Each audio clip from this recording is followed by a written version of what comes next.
Big up, everybody. How you doing? How you doing? The Yeti in the building again. Hope everyone is doing good.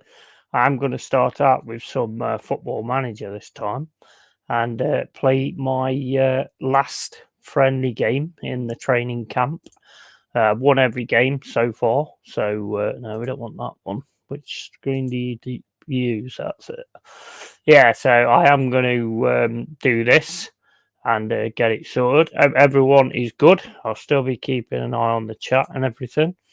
So, got to play the Luca Ball controllers. That's a name and off, isn't it? Luca Ball controllers. Does that mean football or does that mean their balls? I don't know. We'll have to see, I suppose. And hopefully they don't control the ball all the way through it. Right. Okay. I tell you what. I've been looking at this, and they ain't got the finances right on this to real life because man, we are fucking hemorrhaging money. The amount of money we're paying out for players we don't want is unbelievable. Big up Maltor, mate. Hope you're well, buddy. I'm not gonna let him go just yet. Fuck that. Don't need to be doing that at the moment, to be honest. Football Manager, all of it complicated for me. Yeah, I've played it most of my life, to be honest. I'm alright at it, I'm not bad.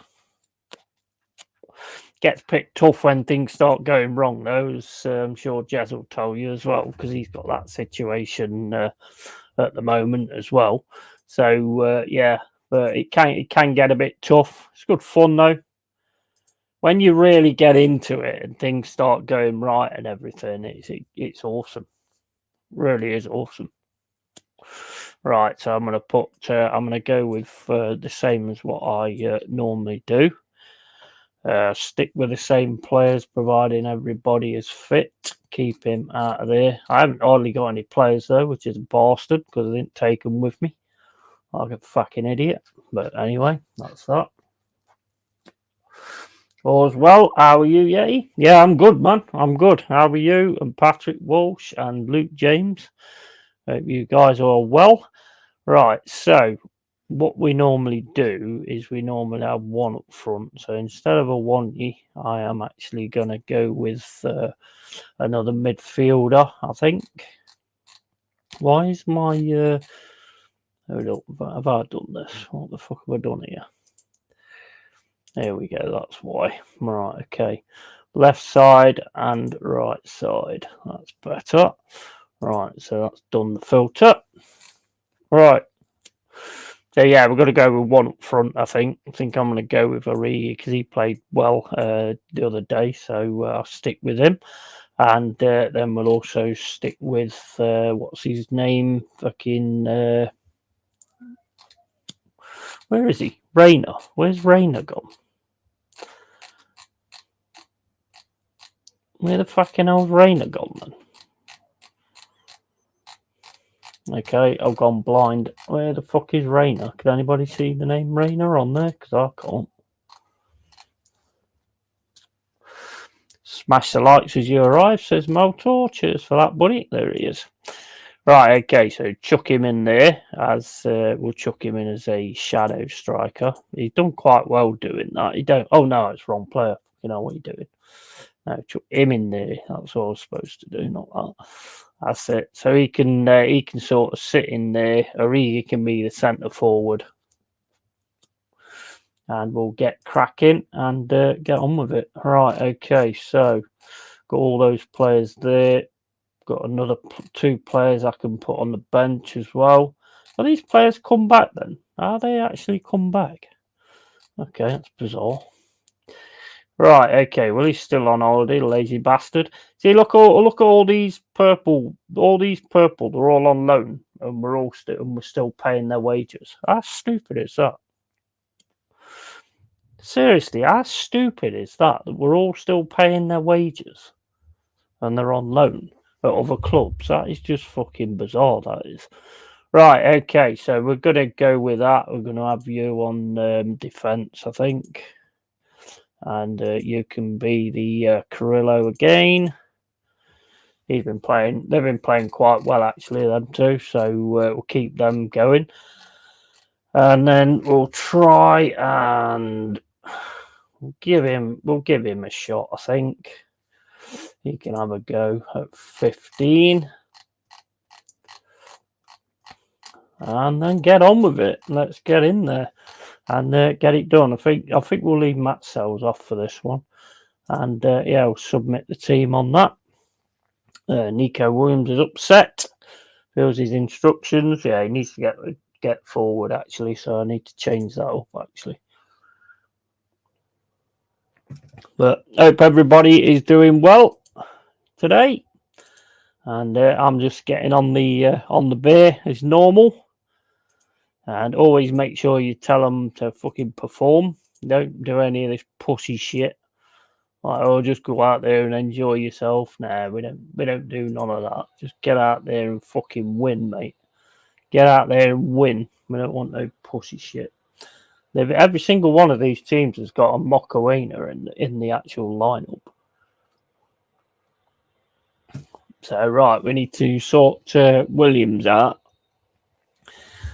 and then see if we can beat the Luca ball controllers. Can we beat the Luca ball controllers? Right, what we are doing as much as anything is, let me just check, make sure this is right on the transition. Yeah, we're starting off with the eye press, and we're going very attacking. It's only a friendly, so I don't have to worry about any of it too much. Nice save from Malanga, get the cross in. Yeah, no, too close to the keeper. Far too close to the keeper, that was.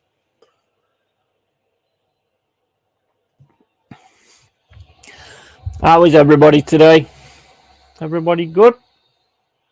I did my review for Dawn of the Planet of the Apes today as well. Well, not really reviews, more honest opinions and thoughts. So they're not 100% reviews because I don't like possibly spoiling films for people that haven't watched them yet. So that's kind of just one thing I do, along with like games and stuff like that. As soon as I finish the games, I'm playing them on YouTube, and then basically as soon as I finish them, like giving them a bit of a rating. Ooh, nearly got a goal straight away. These don't look up to much, do they? Really? Mind you, the last team didn't either, and then they all of a sudden started going for it. Right, so far so good. We're just going to keep going with this and see how we get on. All good today. Car past the NC. That stupid bloody art on the screen. I can't read what it says. Past the NC. Can you build your own stadium? No, you can't build your own stadium. There has been management games in the past. There was one I used to play quite a lot where you could build your stadium from scratch. They ought to actually add that at some point. I mean, I think you can sort of raise the attendance and all that kind of stuff, so you can actually get work done on it, I believe, but not really like, to choose in a graphical sense. But I think you can actually up the attendance and order some work. I think you can on this one, to be honest. I've not kind of played it all that much, to be fair. But I'm just trying to get to the season just to see kind of what we can do. I've got absolutely no money whatsoever. I've got about 8 million. That's it, pretty much. I saw this Brazilian player, a 21-year-old Kenobi or something.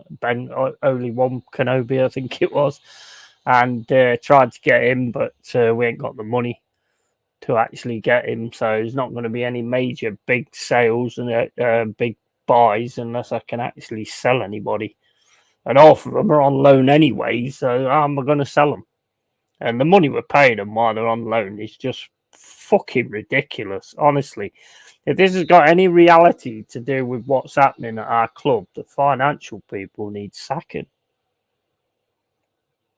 I think per week we're losing, 130k. Every week we're down 130k, which will just get worse and worse over the time. So I could really do with getting rid of some of these players on high wages that I don't really kind of bother with. I mean, this is looking pretty much like my... Ooh, off the fucking crossbar. He's been class as well, that Dominguez. Off the crossbar. And basically, it's same as always, really. The only players that you're going to be able to sell are the ones you actually want. So... I mean, Ariata, I've just sent Ariata out on loan. I mean, we signed him in the Championship. I think he played maybe one or... Oh, fucking hell, I should have buried that. We bought him in the Championship. I think he's played like 2 games or something. And then he's just been stuck on a massive contract. We haven't played him or anything. He's just sat there. I mean, this is one thing I do. I will agree with Arsenal.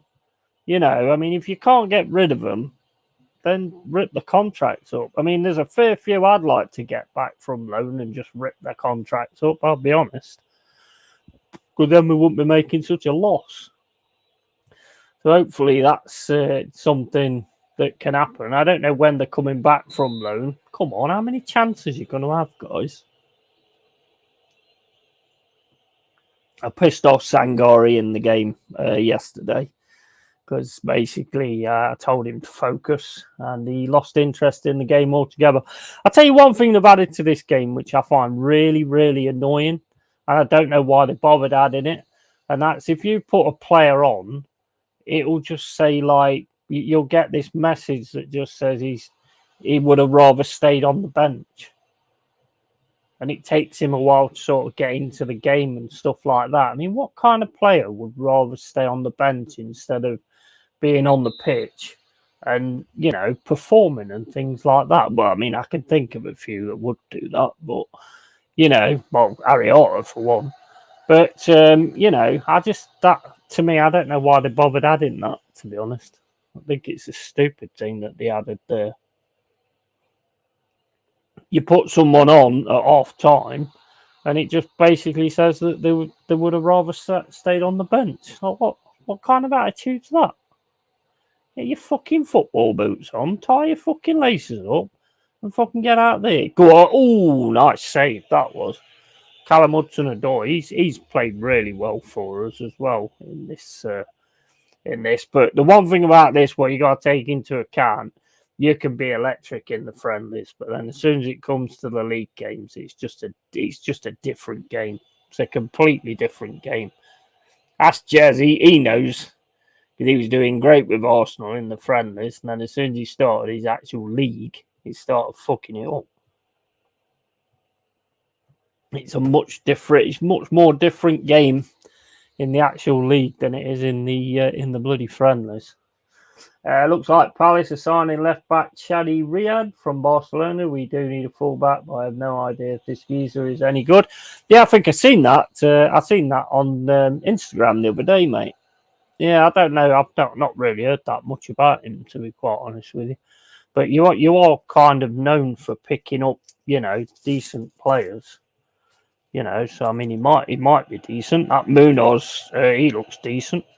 Obviously, Elise, Eze, you know, they're good. Anderson, I like. Gay's decent as well. So you have got, oh yes, get in. Divock Origi, get in. Not really getting much from Awoniyi. West Ham want him. And I'm not really getting that much out of him, to be honest. I think he scored 1 goal. Lovely cross that was from Alanga. Yeah, easy. Easy goal. I'm just going to stay on full attack against these, I think. They don't look up to much, to be honest. So I'm just going to stay on full attack. But yeah, I mean, you have got a bit of a reputation for picking up good players, to be honest. So, I mean, you might be decent. Don't know, like I say, I haven't not really seen anything of him, to be fair. How much is he costing, like?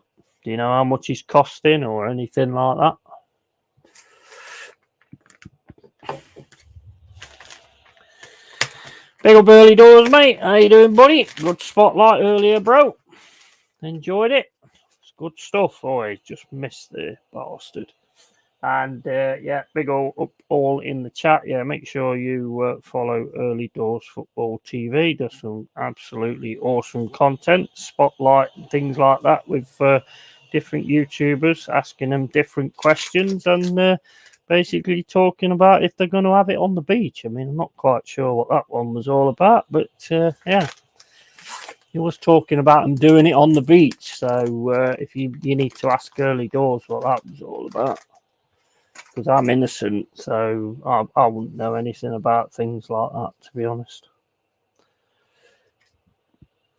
All good, thanks, and loved your comments. Yeah, it was a good laugh, man. I enjoyed it. It's good stuff. Nice to just have a chilled, just asking different things. Yeah, it was a good show, man. It's a good show. That spotlight's a good idea. Definitely. Definitely a good idea just to ask people questions, get to know people a little bit better.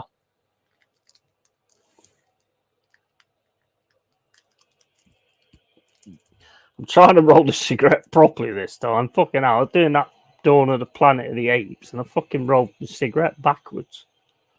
How the fuck I ended up doing that, I have no idea. But I'm the Yeti, you know how it goes. I do silly shit all the time. So yeah. But yeah, who's up next? Who's up next on Spotlight then? Early Doors, you sorted that yet? Or you're going to sort of ask around and stuff?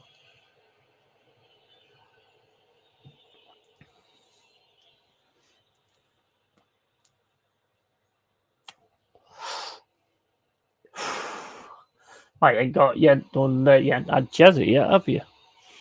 I haven't heard from him all day. Hopefully he's all right. Early Doors TV, I need to get my arse in gear, start watching more of your content. Always enjoy your shows. Yeah, the quality, mate, quality. We all like I say, we all put out some really good content. But as it always is, it's what people like, isn't it? And you just got to see. Oh, Early Doors, One is on this straight away. Is interest from West Ham, it says. And he ain't really playing very well for me, to be honest. So you might actually get him because I do need to get some money somewhere. But think about 500 million, and I'll let you have him. 500 million, mate, and you can have him. Appreciate that, Patrick Walsh. Yeah, got to see if Jez will do Spotlight. Sell him. Yeah. I will, mate. 500 mil is yours. 500 mil plus sell-ons, If he laces his boots, that's another 100 mil. If he puts his shirt on the right way, that's another 100 mil. Yeah. The first £1 billion player on sell-on fees and fees and stuff like that. That'd be fucking awesome. Karen Brady will go, yeah, we'll do that. Yeah. Yeah, let's do that. Sounds like good business sense, that. So yeah, we'll get that sorted out and rob you blind. I've only got him. I've got him. Woods is injured, and I've got Divock Origi. Divock Origi on this. He's on 85 grand a week. 85 grand a week from AC Milan, and we're paying all of it as well. Just being an echo, then doing that cigarette. Yeah. 100%, man. 100%. Well, this is going well so far. We're 1-0 up. We're not really looking in any danger at the moment, but that can soon change. So far, we're covering all the grounds. This is the guy I don't want to lose, Murillo. Do like this player. Must admit, I hope we get to keep him this season for next season.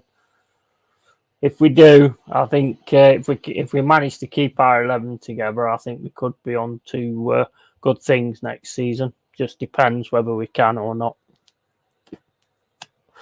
Not heard anything, of anybody like talking to him or anybody shouldn't be talking to him anyway. But I mean, it was funny. I was told today that apparently Arsenal approached Bruno Guimaraes when he was in Brazil. Isn't that, yes, get in, Callum Hudson-Odoi.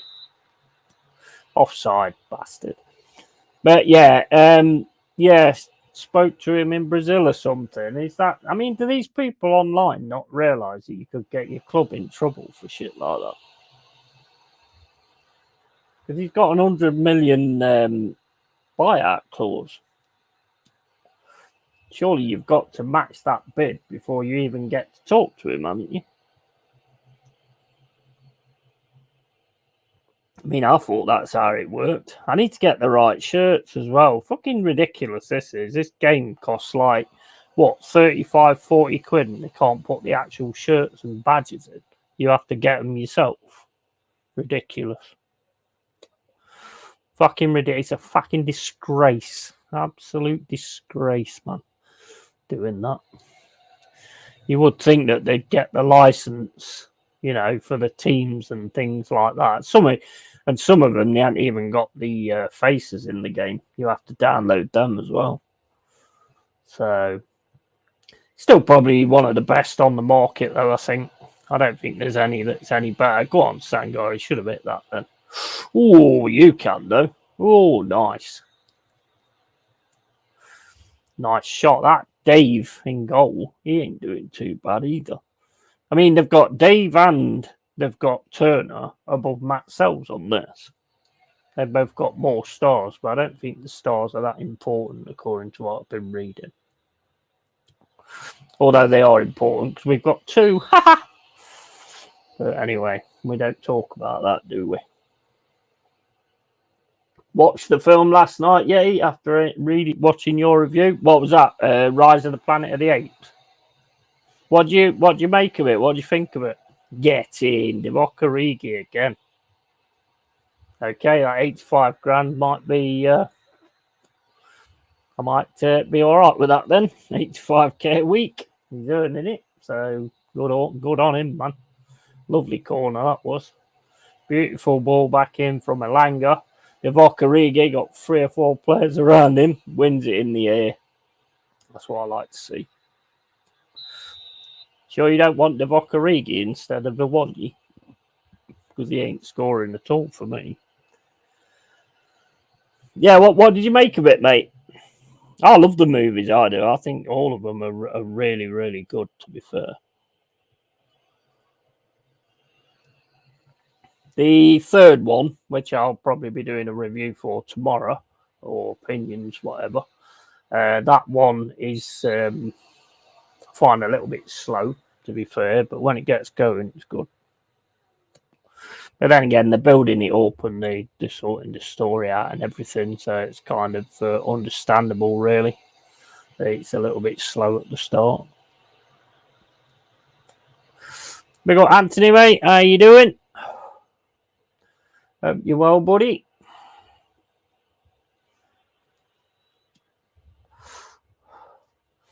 So, yeah, so far so good. 2-0 to the Nottingham Forest against the Luca Ball Controllers. Fucking name on that. Luca Ball Controllers. I mean, the only Luca I know is an absolute ball bag, not a fucking ball controller.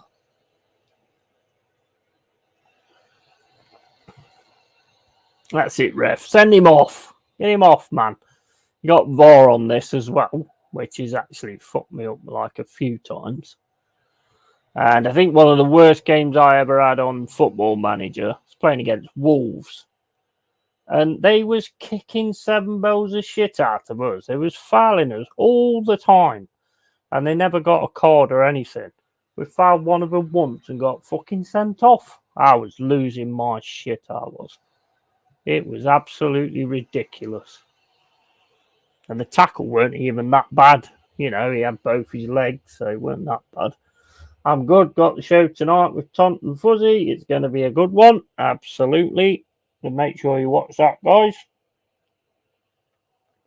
The good, the bad, and the ugly. The good, the bad, the ugly, and the eyebrows. Although they've all got massive eyebrows, to be fair, but we don't like to say things like that, so we won't. Oh, sorry, I just did. Go on, Hudson-Odoi. With Hudson-Odoi, I'd like him to actually just get round and get his right-footed shot off. I've not really seen him do that much on this. Well, I suppose he will do it at some point. He tends to pass it all the time instead. I'm not bothered because we're winning every game so far. So, apart from Anthony, he's got no eyebrows. Nah, well, most women have they really. Most women shave them off like Anthony, so it's understandable, really, isn't it?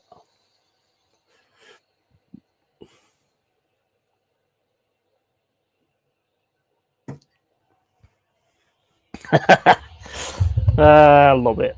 Love it, love it, love it. Yeah, it was a good show, man, with Wolfie, Spotlight. It was really good. Them questions, I was asking some fucking daft questions. How many years you got on your chin? I was thinking to myself, I probably shouldn't ask that because then they'll come in and ask me the same fucking thing, and I have no fucking idea. I'll just make something up like most YouTubers do. So there you go. So you get rid of that one. Right, we're giving them a bit of control now. To be honest, I might actually drop things back a little bit because they are starting to get a bit more control, but that's offside anyway. But they are starting to get a little bit more into the game. So I think what we'll do is it's only a friendly, so we'll drop back to a mid block and drop the defense back there. And then I'll probably at some point go like very defensive just so I can get it going. I mean, I did a low block yesterday. Oof, fucking hell, Dominguez, how many chances are you going to have, man? Should be bagging these, bro. Should be fucking bagging them. Neil Warnock has no eyebrows. Anyone else noticed? I don't know, mate. I like Neil Warnock. I've actually always liked Neil Warnock. He was somebody I would like to see take over Forest at some point. I just love his attitude and the way he goes on. And a lot of managers after a game, they're like interviews after are boring. That's why I like Mourinho because he was never boring. And Neil Warnock's never boring either when he does like the things afterwards. Is he retired now? Because he did take over somewhere, didn't he?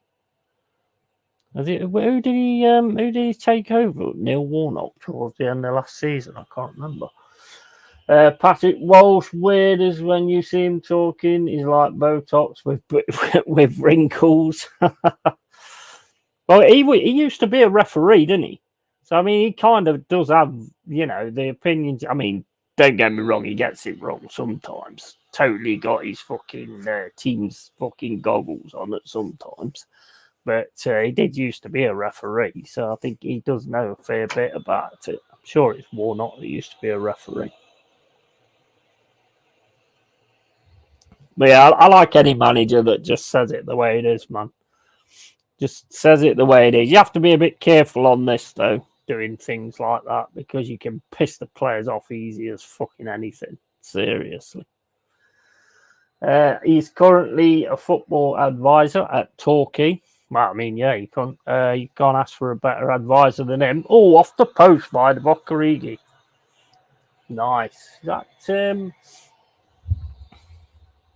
he's got the two, hasn't he, the Bocarigi, I think. And nearly his hat trick there for the Bocarigi. He's playing quite well, actually, the Bocarigi. All right, they're on the break now. This is where you have to handle it. Yeah, it's good defending. Just stand there and get kicked at you. Can't be faulting that, to be honest. They are getting a little bit more into the game, though. I will say that. Nice one from Nico Williams. Nice, well done.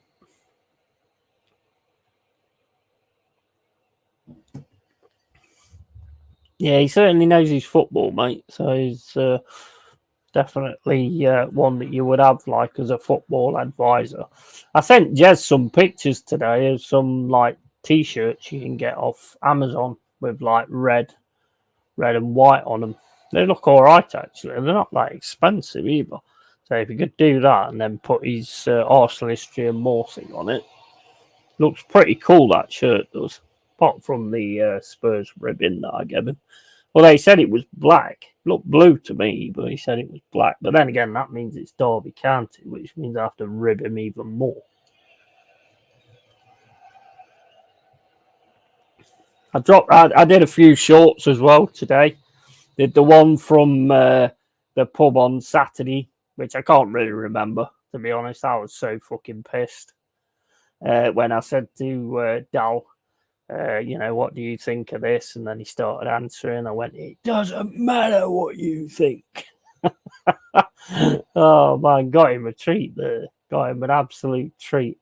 Can't say I remember much of that stream, I'll be honest. I mean, I hate the streams when I watch them back and I'm like slurring and I'm pissed as a fucking fart. Even I can't fucking make out all the stuff I'm talking about, so I don't know how you guys fucking get on with it.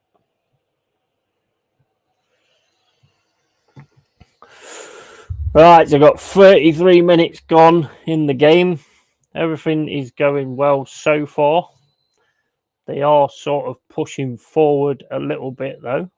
I mean, I could sort of go for the low block. I don't want to be a low blocking team, though, to be honest. I don't want to play like that, to be honest. I know that's what we kind of do in real life, but fuck that. I'm the manager, so we're doing this instead. Go on, Dominguez. You're going to have to pull that back. Nice. Hit it. No, well, not there. Okay, now, where's that going? I meant hit it at the goal, not fucking to the corner flag. Can actually set your corners up on this as well. But you can also like get advisors to do it as well. I've got an advisor to do my corners at the moment. And they're doing a decent job. It's not too bad because if you keep watching the game and you keep getting a load of corners, and you notice like the team sort of fixes in a certain area, you can fucking change your corner and get the ball to go into a different area. And it can actually get you a goal out of nothing.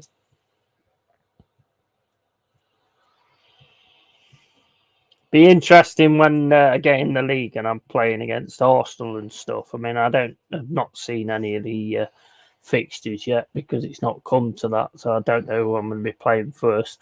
Then I look at me fucking Man City, fucking Arsenal, fucking every fucking good team.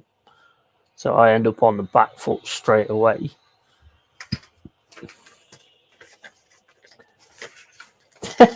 Anthony chimes in after like half an hour later. I've got eyebrows.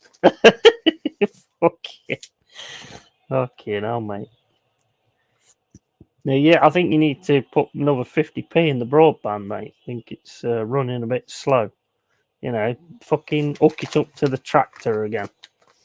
It should be fine. Go on, Alanga. Always manages to get the cross in, Alanga. I will say that for him. Plays really well at times. I think when it comes down to it, I mean, like I say, I don't have no money at the minute, but I think I need to improve on the wings and also maybe striker, possibly defence. I'm trying to sell Felipe, but because he's always injured, but that don't seem to be going very well at the moment. Got an offer in for Chiarte, because let's face it, you know, he's about done anyway, to be honest. Don't really want to be keeping. I mean, he plays well, to be fair, when I put him on, but he's getting on a bit. I've got more eyebrows than hair, like the hood from Thunderbirds. Well,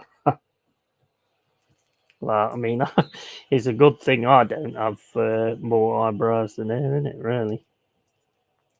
If I had the same like length of eyebrows as I have hair, that would look really fucking strange, wouldn't it? That would definitely look fucking strange. That is for sure.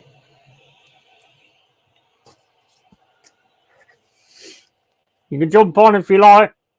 Just get this game sorted, because I did try and do Football Manager the other day. I might actually fast forward the next half, because things seem to be going well, so I don't think I need to sort of micromanage this one. Although the last game I did, I put the second string on at half time, and they very nearly fucking blew it.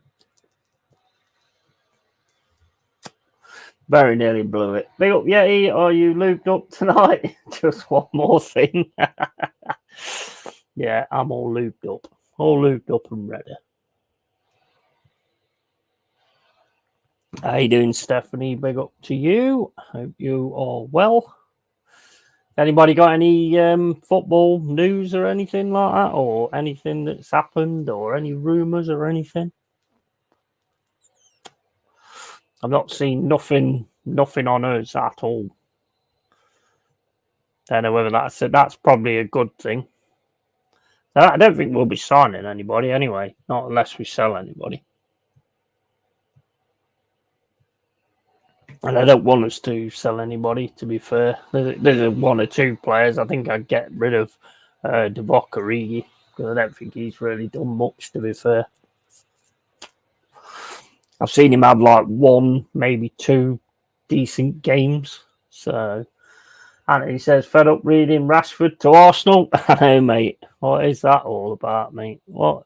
That's not going to... Thing is, we were saying it yesterday, Anthony. That's not going to be cheap, mate. That's not going to be cheap. And, you know, the depth that you need, you don't need to be spending all that money on a player you've already got. You know, you've actually already got cover there. That's about the only place on the pitch you've actually got cover. Unless your idea is as a striker. But, I mean, he's tried to do that for United. Yes, get in, Sangori. Offside, bastard. Wait a minute. Hold up. Nah, he's not offside. Fuck off. No way offside. Fucking that twat, that Luton fan's in the VAR assistant room again, isn't he? No way offside. Fucking disgrace. Absolute disgrace. Rayner's doing well. I want to see him get a bit more chances next season. That'd be great. And there's Divock Origi's hat-trick. Nice. Absolute nice team goal. Lovely hat-trick there for Divock Origi. Bring on Jez's Arsenal. Bring on Jez's Arsenal. They reckon about 80 million. I'd rather play Trossard. Well, that's what I'm saying. You've got plenty of cover there, mate. So I don't get it unless one of them's leaving. And if one of them's leaving, I would pretty much put my money on it being Trossard, because he don't seem to be in the favourites category for Arteta. I don't think it'd be Martinelli unless he decides he wants to leave. Can you imagine the PR if Rashford came to Arsenal? Oh my days, it would be insane. I just think it's stupid. Really. I don't see any reason for it at all. You need a goal scorer, so Rashford not the answer, buddy. There you go. You know, Stephanie knows. Yeah, exactly. Exactly. I don't understand where that's all come from. But it's probably come from fucking Dave on the toilet, who's got a fucking blue tick on Twitter. So everybody just fucking believes it and starts putting out videos on absolute fucking bollocks just to get videos out.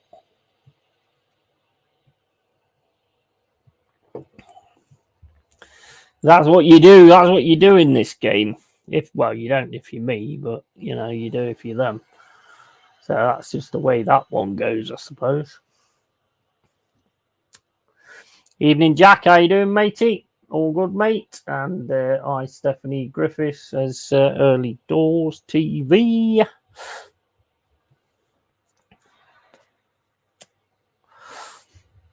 So yeah, is anybody like missing the season yet, or anything like that, or you got other things to do and all that kind of thing? Do you have lives? Do you have lives, guys? You got any lives?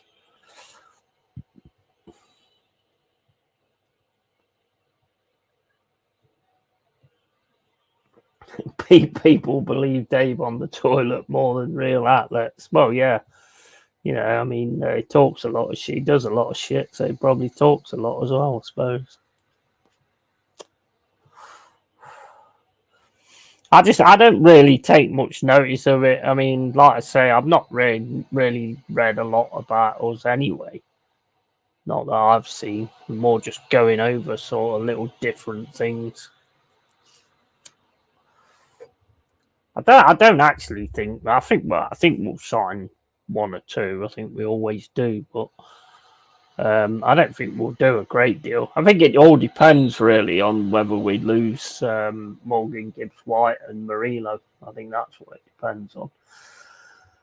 Jack says he's looking forward to the Euros. Yeah, I'm getting quite interested. I mean, it'd be good to sort of. I think that's the only thing I miss really, like doing the watch-alongs. So yeah, it'd be good to get the Euros on, so I can do a few more of them as well. Not really that bothered though. Not about England or anything like that. I just don't think we'll really do a great deal. There's always a lot of promise, but that's kind of where it ends, isn't it? That's right, Stephanie. Hello, mate, and smash the like, share, and subscribe to the Yeti. Yeah, also share and subscribe to Early Doors. And I keep seeing all the time United getting Elise, it's all signed and all that, but how's that possible when the window ain't open? Well, there's a lot of things going on like that. The West Ham guy that supposedly got Bruno, I mean, that's all happening before the window opens. I mean, is there any point in this window at all? I mean, I don't get it. It's just, it makes no sense if there's a window when things are already being done outside of it.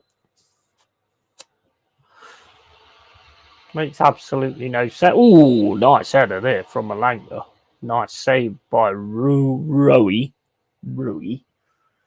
If we don't win it, Southgate needs to go. Yeah, he needs to go anyway. Oh, we got a penalty. They gave us a bit of a Saka dive, to be fair, but I think it was definitely a Saka special. That was the dive.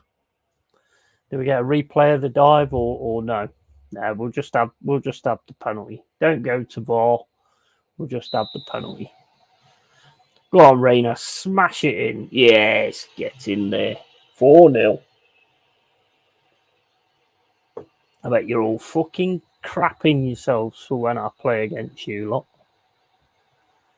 You're all shitting your pants. But I agree with you. Our Man City are allowed to buy players. Well, I mean, it's just I don't know how they're able to talk to players outside the window either, to be fair. I mean, that used to be called tapping up. Suppose that thing don't exist anymore. You remember play school? They're all getting these players through the round window. Yeah, absolutely. But it's like having a fucking aviary in it and leaving the window open so they all get out. It just makes absolutely no sense to me. Right, so we've had a lot of shots on target, so I'm happy. Right, the one thing to do on this, right, when you get all green, don't do anything else. Because if you actually start going like, oh, defenders, thought you made a few mistakes, that's it, they'll all go red. They'll all start crying into the fucking underpants, and it just gets a bit silly then. So you don't want to be doing anything like that. Right, okay, so I think everything is good at the moment. So we'll keep it exactly the way it is. Rayner looks a bit tired, but he's doing all right at the minute, so I'll leave him on. Dominguez is probably one of the best I've got at the minute. He's fucking class. Go on, Alanga. Thought it was a shot. Ooh, nice one. Another good player, Ola Aina, but we're definitely keeping him because we've got him on. We've got an extension clause thing, So he's definitely staying with us, which I think is really good news. Mate, I've never seen anybody cut Kyle Walker like he did when we played Man City. So definitely want to be keeping Alanga. Sangari, what are you doing there? I don't care if he's fucking dead. Don't matter. Keep playing. Right, you remember play school? Exactly, I think Chelsea are biggest for tapping up. He's useless. That's Bowley at Chelsea. He's your typical businessman. First football owned in second. Yeah, I mean, I said that. I said that today. To be honest, in my opinion, he is like trying to say, don't worry about Abramovich. I'm going to spend the money. Ooh, that was a fucking dive in, wasn't it, ref? Okay, no, that was an Exocet tackle, that. Exocet fucking missile. Go on. Oof. Yeah, well, you won't be on free kicks anymore. And get somebody else who can actually fucking take them. Are you excited about our window jack at Palace? Yeah, because Patrick's a Palace fan as well. So I think your window all depends on who you keep, and I think your season next season all depends on who you keep, and obviously that's down to Elise and Eze. If you can manage to keep hold of them, then I think you could be on to good things next season. But it just depends whether you can actually keep those players. I think there will be offers. I mean, what do you think about 60 million for Elise? Do you think that should be more, especially in today's market as well? The fact that they've made it 60 million would say to me it's reachable by other teams. But if you'd have slapped like 100, 120 mil on them, then, surely that would have been made it more thingy that you're going to keep them. Yes, but I'm not confident as well. I don't trust the board to get it right. Scandalous money. I don't know. I just think, you should have put a bit higher money on him. I mean, was that down to his choice? Because if it was his choice and his agent to say to make it 60 million, that might be to make him able to leave. I don't know. 60 million quid is a joke. Yeah, I agree. I totally agree, man. Totally agree. I think that guy looks class. I mean, obviously he's had like a lot of injuries and stuff. I mean, I remember watching him when he was at was it Reading? I think it was Reading, wasn't it? Elise? Was it Reading or was it? Yeah, it was Reading, I think. And you could tell he was like something special. But yeah, I think 60 million makes it that teams might actually fucking have a punt. To be honest, I think that's made it harder for you to keep hold of him. 60 million. And I could see someone like, I mean, I know, like, I don't know, I'd say someone like maybe fucking Newcastle, to be honest. I wouldn't be surprised if Newcastle didn't get him. I mean, they're doing all right on the, with Harvey Barnes and Gordon, but I don't think it'd be too bad having that kind of depth, to be fair. I think the release clause is there because otherwise he wouldn't have signed a new contract. I suppose agent pulled a blinder. That's what I mean, and that says to me that if he wanted that as a release clause, I'd be worried. I'd be worried. I'll be honest. If I were you guys, I'd be worried. It's same as if like Forest all of a sudden said like 60 million release thing on Murillo or Morgan Gibbs White. That'd worry me. That would, because I think teams will actually try and hit that. I think if it was 100 million, 120 million, I think a lot of them would be a little bit more. Nah, we've got to strengthen in other areas, sort of thing. I think he's worth more than 60 million. He's better than Havertz, for fuck's sake. Well, yeah, exactly. 100%. Totally. 100%. Exactly what you're saying there, man. Exactly what you're saying. Right, I need to go and grab another beer. Right, I'll be back in a sec, guys.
Dirty bastards have scored. Dirty bastards. Right, so I've got 54 minutes on. I'm going to exchange like a few players now, I think. So let's go into the tactics and change a few players. See how we're getting on. Right, we're not too good in there. Willie Bolly again. He's fucking looking a bit knackered. Right, so who did we put there? We'll put Niakate there. And what else we're going to do? Ilanga looking a bit tired. Reina and Origi. Origi can go off for Awoniyi. So chuck Awoniyi on, see how he gets on that. See, you'll see the thing what I'm on about in a minute. You know, look, like that, for instance. Put him on the pitch, uninterested. What do you mean uninterested? You want to go and play for fucking Palace? Fucking cheeky bastards. Right, okay, so we're going to chuck this guy on as well, Gardner. We'll take off Reina. Don't know how well Gardner's going to perform, but we'll see. He's a young lad, so we'll see how he gets on. And then I think what we'll do, I think we'll leave it like that for now. And just see how we get on.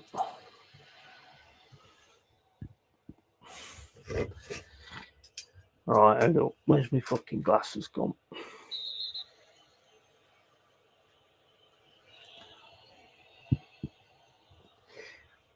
Right, so what we're doing here? That clause is only, I think it's worth, yeah, I heard that clause is only allowed to be activated by Champions League clubs, but they'll still want to put that money down. Well, yeah, and he's going to want to get in the Champions League, isn't he? That's bound to be in his what he wants to do in his career. So I mean, that's quite a nasty one as well. That's another silly decision, really. I think personally. Whether that's true or not, I'm not sure. Oi, less of that defamation. Right, mate, gonna have a bite to eat before the show. No worries, early doors. Cheers for dropping in, buddy. And thanks for being on earlier. Smash the like button, people, please. You know, it makes sense. Cheers for that, early doors. Make sure you follow Early Doors TV, guys. Early Doors Football TV. I'll have to start putting all these links into the notes when I go live and stuff like that. I'll try and sort it out. We do like a partner channels type of thing. If I can work out how to do it, we'll do that. Go on, Gardner. Yeah, you shit. You're getting sold in the morning. That was terrible. Right, okay, so on Ina. Nice ball into the box. Just no goalies on it. Big time. Right, so nearly 60 minutes gone. 4-1 to Forest. Keep it together now, guys.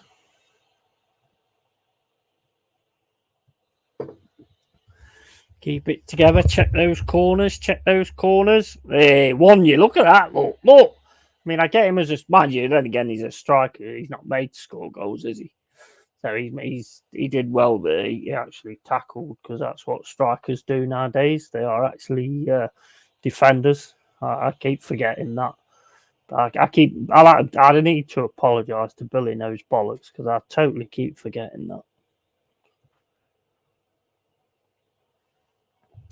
Need that option in the when you're talking to the players. You know, right? You're the striker, but you ain't got you don't have to score a goal. Yeah, don't worry about that. As long as you make the tee for everybody and shine everybody's boots, and you know, and go in goal every now and then that's the striker's role nowadays. What's Niakate like? Yeti, I heard we're interested in him. If Gay goes, he's good. He is good, mate. He's got the most amazing throw on him. He's decent. He's decent. He's good in positions, and in his centre back position, can't really have any complaints on that. He can also play left back as well. Although I'd rather see him in the centre, if I'm honest. But one of his main weapons is that long throw. It's like a corner. But anyway, regardless of that, fuck off. You're not having him. But yeah. He's a decent player. He's a decent player. Be interesting to see who we keep hold of and things like that. What the fuck is going on here? Yeah, these bastards are coming back. I know they are. I know. It's the team, mate. It's the team's fault, not mine. Here's Gardner again. Oh, fucking sack him. Get rid. Sell him. Fucking rubbish. God, fucking hell, what a shot, lad. What a fucking shot. Right, we're going to change it up. Nah, big style. Right, we're going to go low block. Massively low block. Actually, I don't know. I think I'm going to go a bit more high press and pull the defenders up again, because if we go low block, they're kind of getting all over us anyway. So that doesn't make any sense whatsoever. Right, we're also going to take off. I only put Gardner on a minute ago, didn't I? So take him off now. I'd be pissed off. I think he's only about 19 anyway. Where is he? There. How old he, little prick? 18. 18 years old, and he can only play in that position. So I'll leave him on. I'll make him more attacking midfielder support, so he can actually support the midfield as well, because they're running through that. Yeah, look, this is that thing I was on about. Would have preferred to stay on the bench. That tempts me to put him back on the fucker. Honestly, that really. In fact, you know what? I'm doing it. I'm doing it. You get on. You can get on the fucking bench. If that's your fucking attitude, then you can get on the fucking bench. That's it. Sorry, mate, but that's you fucking said it, so you can fucking pay the fucking piper. Fucking cheeky bastard. Fucking let a young player on, give him a chance, and he wants to sit on the fucking bench. Well, you sit on the bench then. You sit on the bench and think about what you've done. Think about what you've done, young man. Young man. Right, okay, we'll chuck Chiarte on for Sangari. We'll take off, we'll put Ribeiro on for Elanga. And then we will put on, he didn't do too bad last time. We'll put him on there. And then we'll go Toffolo. You know what? I took the wrong fucking player off. I took Murillo off instead of fucking Bolly. You fucking donut. So we've got Omedy Bobbedy Bibbedy Boo. Omedy Bobbedy Bibbedy Boo's coming on instead. Right, okay. Well, we're going to play cautious. So we're going to try and hit them on the counter attack if we can. That's the plan of Mr. Yeti Clough. Right, okay, what the fuck is going on here? Is this a friendly or Europe or something? No, it's a friendly. This is the start of the season. It's a training camp, which I completely fucked up. I completely fucked it up. I ain't hardly got any play. I ain't hardly took any players with me. So I've completely fucked it up. Too much low block brings more pressure. Yeah, that's why I've decided not to do it. And like I say, it's only a friendly, so it's just trialing different things out for when the Premier League starts. Give him a slap in the changing room. I don't know why they bothered putting that in the game. I don't like that at all. You know, they're all like it. Look at it. He's the same. Look, would have preferred to stay on the bench. Chiarte would have preferred to stay on the bench. What the fuck is that all about? Does that actually happen in games? That is ridiculous. I'd sack the fucking lot. I'd sack the fucking lot and play on my own. It's ridiculous when they do that. I don't know why that's been added into the game. To be honest, it's a bit silly. Just doesn't make any sense. Surely a young player wants to actually get on the pitch and show what he's capable of, to possibly end up getting a bigger contract and a lot more fucking, and a lot better. That's bizarre. I don't know any players who'd rather stay on the bench. No, it is unrealistic. I think it's massively unrealistic. I mean, I'm not a real football manager in real life, but I'm pretty sure not many managers would appreciate that kind of thing. I don't get why they added it. I really don't get why they added it, unless it's supposed to show that, whether they change their mind or whether they don't, and to show their character or something. I don't know. But the character they're showing me with doing that, I'm not impressed with at all. That sort of character don't impress me at all. You fucking get out there and you do your fucking job. I'd sack the fucking lot, I would. Seriously, I'd sack the fucking lot. I've got Omedy Bobbedy Bibbedy Boo on now, so we should be alright. We should be alright now.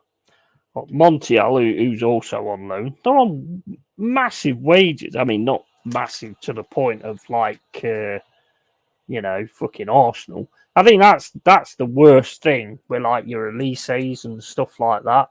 The amount of wages they can pay the clubs that's in the Champions League, that's going to make it really difficult to keep hold of your players. And I think that in football needs to fucking stop, to be honest. I'm not bothered about a transfer cap, but I do think there should be a wage cap. What do you guys think? Because the other teams can't pay players like what Arsenal can and all that kind of stuff. We can't afford to pay them that. Yourselves included. We can't afford to pay those kind of wages. So you're always going to be having players who get their heads turned all the time, Coffee would have got immediately rid of anyone who said that. Exactly. Yeah, exactly. I've actually done it. I've actually, in a season I played ages ago, I think it was on the year's game before this, and I actually had, they had something like that on this, and I actually just sold them straight away. I did. I just got rid of them straight away. Didn't matter who it was, but the thing is, it's inbuilt into the game. So everybody's going to do it. Everybody's going to do it when you bring them on at half time. It's as if I don't get it. I don't get it. I don't see what the point was in it, to be honest. I mean, it could be worse. Go on. Get in. Well done, Canate. He's a young lad as well. Great shot from outside the box. He was the one that somebody just tried to fire, and I said no. That's my first great management decision. So yeah, I'd ban release clauses. Yeah, well, I mean, the thing is with release clauses, if you make them high enough, they're not too bad. But like you say, the players are going to play on it, aren't they? And the agents are definitely going to play on it. That's probably where the kind of tapping up thing comes from.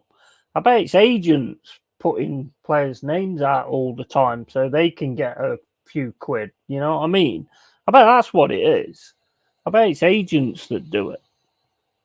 So they're actually, it's not the clubs talking to the, it's not the clubs that's actually the player or anything. It's not the clubs talking to the player. It's the agents fucking tapping everything up.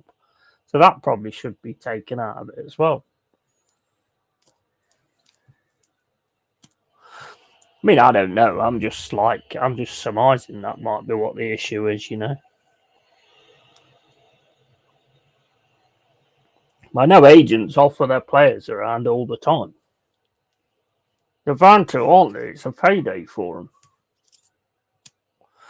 No point being an agent of a player and a player being at a club for like fucking 5 or 6 years if the agent ain't getting what he thinks that he should be getting. And I bet that's the case with a lot of players that leave clubs.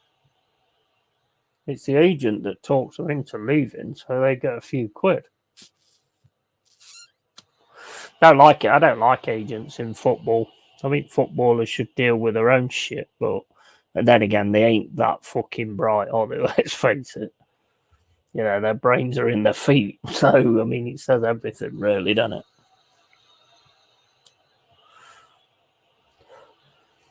So, if I was a footballer, I wouldn't have an agent. Would you? Would you actually have an agent if you're a footballer? I'd deal with all my own stuff. I would. I wouldn't want an agent, then I've got to pay him as well as my own wages. I wouldn't even have one. What the fuck's going on here? Would have preferred to stay on the bench. They're all doing it now. Fucking everybody's doing it, look. Every one of them. Would have preferred to stay on the bench. Struggling to get the pace of the match, that's okay. I get that. We'll just get your fucking act together. And everybody else is like, would have preferred. What the fuck is that all about? I think, to be honest, you're better off ignoring that shit.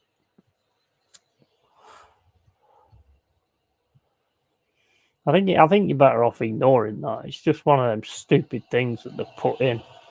I mean, they still play all right, so I mean, I don't think it makes any difference anyway.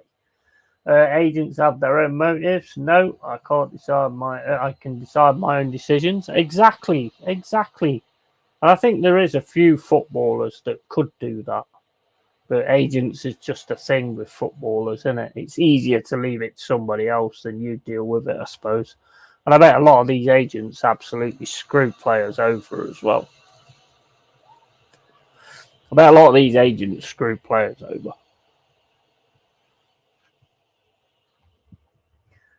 Or if a trusted family member said they would help, then I'd be okay, but I wouldn't hire one. Well, I mean, even a family member, I mean, you know, even that can go wrong. I just deal with my own stuff. Do the negotiations and all that kind of stuff. Work out what I want to earn. Things like that. It's not fucking rocket science, is it? Big up, Joanne. How you doing? It's not exactly rocket science, is it? To sort of work out how much money you want to earn and stuff like that.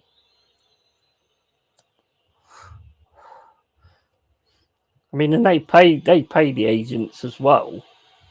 But I think it's all just for convenience, isn't it? They don't want to be dealing with that sort of shit, so they get an agent to do it instead. But I certainly wouldn't do it like that. I mean, I'm not a financial guru or anything, but I can actually, discuss and get myself a good deal.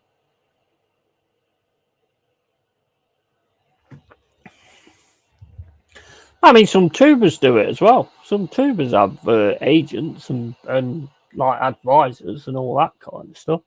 When you get to like a certain level and you got a certain amount of subs, I think they get like an accounts assistant or something like that.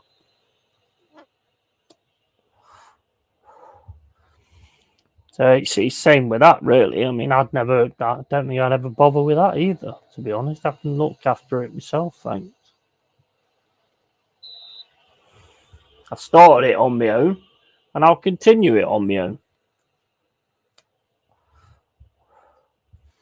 Don't need any PAs or anything like that. I don't see any reason why you would actually need any of that unless you wanted to like have someone going through sponsors that you could get and things like that. But then again, you can do that on your own. So why are you paying somebody else to do it? I don't know. It's not my world anyway. I don't get involved in any of that kind of stuff. So I'm nowhere near big enough to be involved in any of that kind of stuff. So I suppose if that happens, then I'll deal with it when it comes. But I don't ever see it being a good thing, though. to be honest.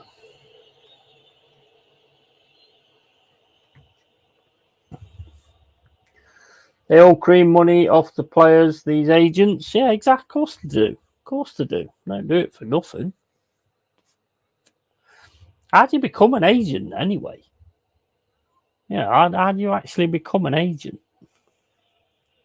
What's the training course to become a fucking football agent? You just like, it's like being a pimp, isn't it? It's like being a pimp.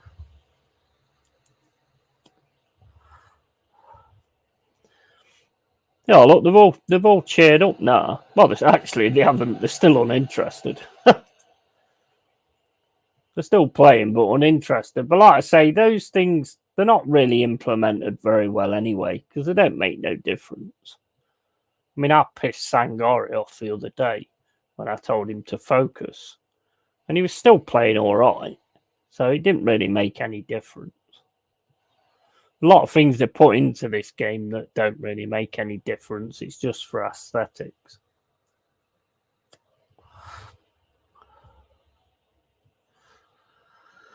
They're like the mafia of football, the old clubs over the barrel. Yeah, absolutely. 100%. I think it was Cloughie that said that he'd get rid of agents. Pretty sure it was Cloughie that said it. He said it ages ago. Now listen here, young man. You get rid of these agents. They're not in it for you. They're in it for themselves. Get rid of them. They're just termites. Parasites.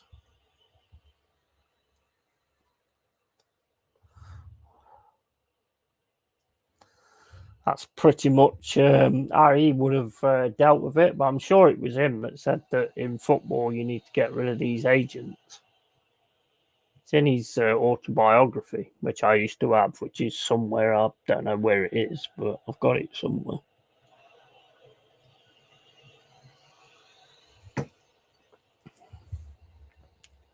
Well, Jack, I've not had no Maserati on my pizza today anyway, so we're all good. We're all good. I did that one as a short as well. I put that one out as a short. Fucking Maserati on pizza.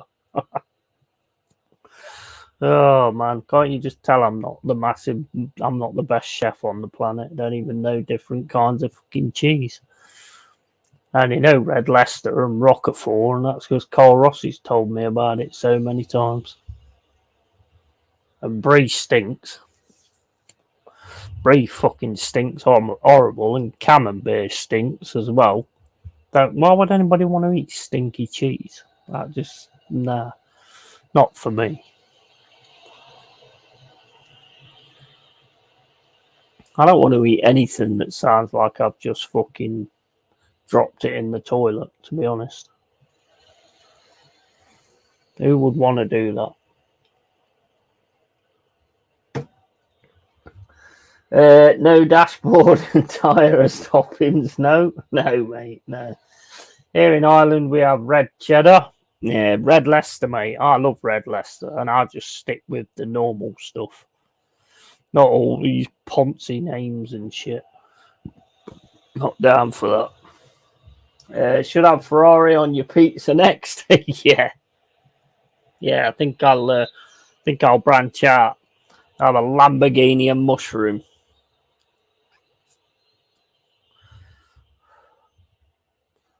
I'll ring and order one in a minute. So do you do ham mushroom and Lamborghini? He'd be like, what? Lamborghini? Do you do ham mushroom and Lamborghini?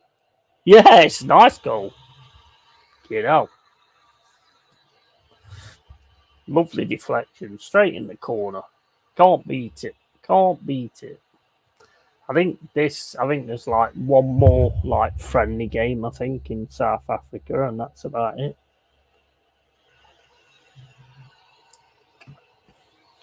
Yeah, I think what I'll do is I'll ring it in a minute on stream.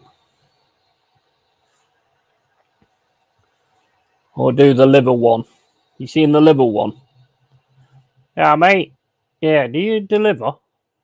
Yeah, we deliver. We deliver. Okay, can I have a ham, mushroom, and liver pizza? Liver? We don't do liver. Well, you said you deliver. Fuck off, prick. You ever seen that fucking thing? That's fucking awesome, that is.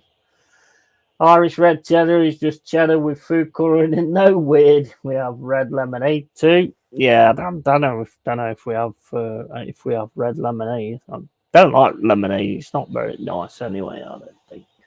The old Mandora lemonade they used to do was quite nice. Here we see Yeti's pizza dish, a ham, mushroom, and Fiat 500 pizza topped with Maserati cheese. It's a Fiat Punto, mate. Fiat Punto. I don't know much about cheese. I don't know much about cars. I don't know much about fuck all, basically. Apart from swearing a lot, being highly offensive, and just talking absolute bollocks. And if you need teaching or you need training on either of those things, then I could probably help out. Be your personal trainer. But other than that, I don't know shit.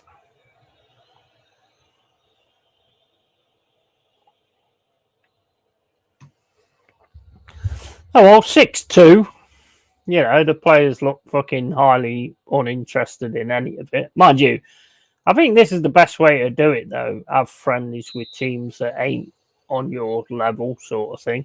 So you can build like a winning mentality and stuff like that. So many people play this game and they go up against Arsenal and Man City and all that lot in the friendlies. So every time the season starts, the mentality's already down. What's the point in that? Let's go up against the, you know, not so good teams and just beat them. You know about security and stuff? No? yeah, I know all about that. I used to do security at PC World. And it's fucking boring as shit. I thought it was going to be a lot more fun, to be honest. Your manager going, you can't punch people. You can't punch people. No, you're not allowed to do that. All right, what's the point in this job then? Boring. Mind you, I do remember this one time when I was on the cameras and I zoomed in on this woman's boobs. And basically, I didn't notice there was a guy stood at the side of me and he went, "Are you allowed to do that?" And I went, "Yeah, I think she just shoved the USB down the top." And I'm just checking. Yeah, that went well. That went really well, that. Oi, where you going with that 60-inch TV stuffed up your coat? Hey, it's funny you say that. When I worked at Sainsbury's, people were stealing TVs like nothing. I mean, I'm talking big TVs as well. I wasn't security. I was just warehouse at that time. We had like a thing called a code 10, whereas basically as soon as they like called for the code 10, all male staff had to go to the front and like be security. We should have said, "Fuck off, I ain't doing that. Pay me security wages, and then I'll do that." And we had to kind of do that, and all these TVs were like getting stolen. I never forget the manager, a mate of mine, George. He decided to have a joke with the manager, and he was leaving, and the manager says, "Oh, you had a good day?" He went, "Yeah, I've had a good day." He says, "I'm just going to go home now and put this TV on that I've stole from the shop." And the manager fucking grabbed him by the shirt, pinned him up against the wall, because obviously they'd lost loads of fucking TVs and the manager was not in the best of moods with it. And George decided his timing on jokes was probably not the best. I do actually saying that my timing on jokes was probably not the best either, because basically we used to ring up the customer service and like use the Simpsons names, and I basically did one where I says, "Yeah, can my cunt I rang the canteen, I think it was. Is Mike Hunt in there? Mike Hunt and this woman that was there going, Mike Hunt is Mike Hunt in the canteen. I've got a phone call for you and everything. You can hear everybody laughing. You can hear everybody laughing. And I remember seeing this lass walk out the canteen when she realised, oh, get in. A one ye. Right, you're not having him, West Ham. Fuck off. Fuck off, West Ham. Keeping him, mate. Keeping him. So, yeah, she came out. She was absolutely red as a beetroot, man. She was so embarrassed when she all of a sudden realised what she'd done. And then I did it again, and I didn't realise there was like all the directors had come to visit on that day. What was it? Which one did I use then? I rang the customer service. Can't remember which one it was. It weren't. Was it IP Freely? I can't remember which one it was. It was another one off Simpsons. And the manager, fucking hell, I got fucking done for that bastard. Fucking hell. Manager turned around to me and says, "You're a fucking idiot, you are." And I went, "Well, so are you, but at least you made management, so there's fucking chance for me yet." That was a disciplinary. Oh, mate, fucking good laugh, man. Good fun. I've done it once. I used the name Phil McCracken. Yeah, I've done that. Yeah, I used that one as well. Yeah. It's just crazy because it was a time when all the like big directors, mind you, there's one guy, absolute wanker he was, a manager, yeah.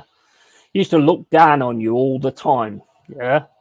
Like, you know, you're just a piece of shit and all this, that, and the other. Like a year later, they noticed that someone was stealing, and he got caught on camera. He was like filling trolleys and stealing stuff and all this, that, and the other. And they brought him back into the store, and he walked past me, and I was just like, I was looking down at him. I went, "Fucking hell, you thought I was scum all this time, and it turns out you're the fucking scum all along." Fucking what a wanker he was and all. I love it when it goes like that.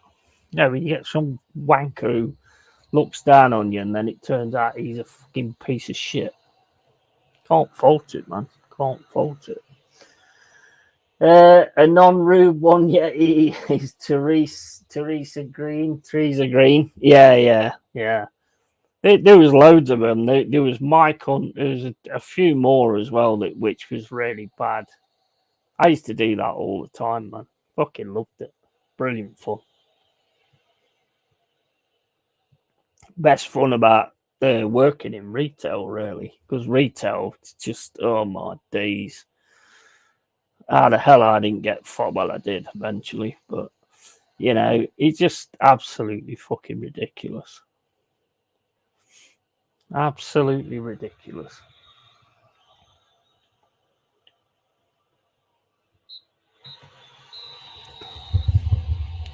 I remember somebody came in once and said, "Oh, you got these biscuits or something?" And I went, "No, we haven't got any here." And it's that and the other. She was like, says, "Well, I'm from France. It's like a little village, and there's only like, you know, just a corner shop, and they've got them." And then me being me, I'll just turn around and says, "Why don't you fuck off back there then?" Yeah, and I got a disciplinary for that as well. And when I first started working there was this guy. He was like giving it the big one and all this, that, and the other. And so I went at him, and I said, "Mate, I'll fucking put your teeth down your throat." And I said, I'll tell you what. I says, let's go outside. Let's go outside the back of this store. Yeah. And he says, "You can't do that. If you fight here, then you get fired." I said, "Well, don't worry about it. If anybody says anything, we'll just say you fell over." And it was like you could see the penny dropping as he was walking away. And all of a sudden, he like turned around. He was like, "You fucking cheeky bastard!" Like, yeah, fuck you, mate. Fuck you. Right. Okay. So We won that one easy enough anyway. Stroll to success, but got what I think. Where is it? Schedule.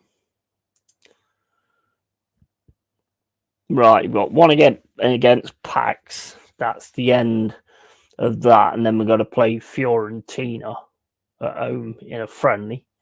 So yeah, that's the next one.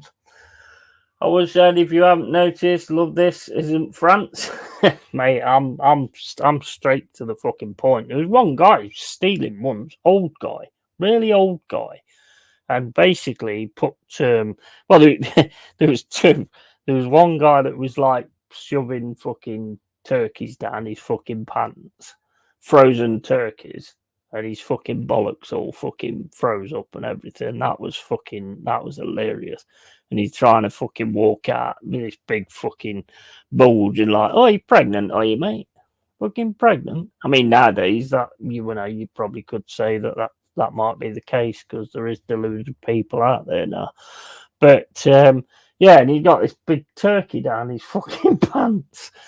And then there's another guy who was stealing fucking drinks. He was on something though. He was definitely on something. And they called the code 10. We all went down. This manager I had at the time was Sand. And basically, we got this guy. There was loads of us got hold of him. He was so strong for an older guy as well. He must have been on something. Got to be on something. And we got him. We got his arms and his legs, and he's kicking away and stuff like that. This manager probably one of the only managers that I've ever really respected, comes in, fucking smacking him in the fucking head with his elbow, trying to calm him down. Police turned up. Police, because he's really sort of animated and stuff like that. The police actually fucking got him in the car, and he's still moving around, and they're struggling to put him in the car. Fucking slammed the door on his head 3 times. Fucking knock him out. I was like, fucking hell, man. This is fucking craziness, man. I mean, it was awesome, really, but it was craziness. Yeah, I just tried to get a scat, and your bastard team stole him. Jones. He's a good scat as well. I just tried to get him, and I was just on the verge of getting the guy, and then you lot came in and fucking nicked him. You bastards. You bastards. Right, okay, so have a look. I worked in Tesco for nearly 13 years until I had enough and told them to stick their job, used a few choice words, walked out the middle, and enough for the bullying. I'd been suffering for over a year. Yeah, a lot of the retail is fucking, it's bad. It's bad. There's like an hierarchy that starts up and stuff like that. In that kind of thing. And if you're not careful, you will get stuck in that bullying scenario. You have to the way I look at it is you have to kind of see it from straight away and then put a stop to it straight away. Supervisor, that old bat cuffed me on shift. Oh, I didn't get sacked, but it was in my best interest to leave. Wasn't my fault, though. Yeah, I mean, that's just how retail is. Supervisor, that old bastard cuffed me on shift. That's a fucker. Yeah, when I worked at Sainsbury's, I did overnight. So when it was the end of the shift, the day shift people are turning up. I used to chat to this lovely girl, and I saw the boss shout at her. Was it the little Sainsbury's at Selhurst Park? Well, I mean, we had, one of the funniest ones, there's this guy there, and he was not the smartest guy on the planet.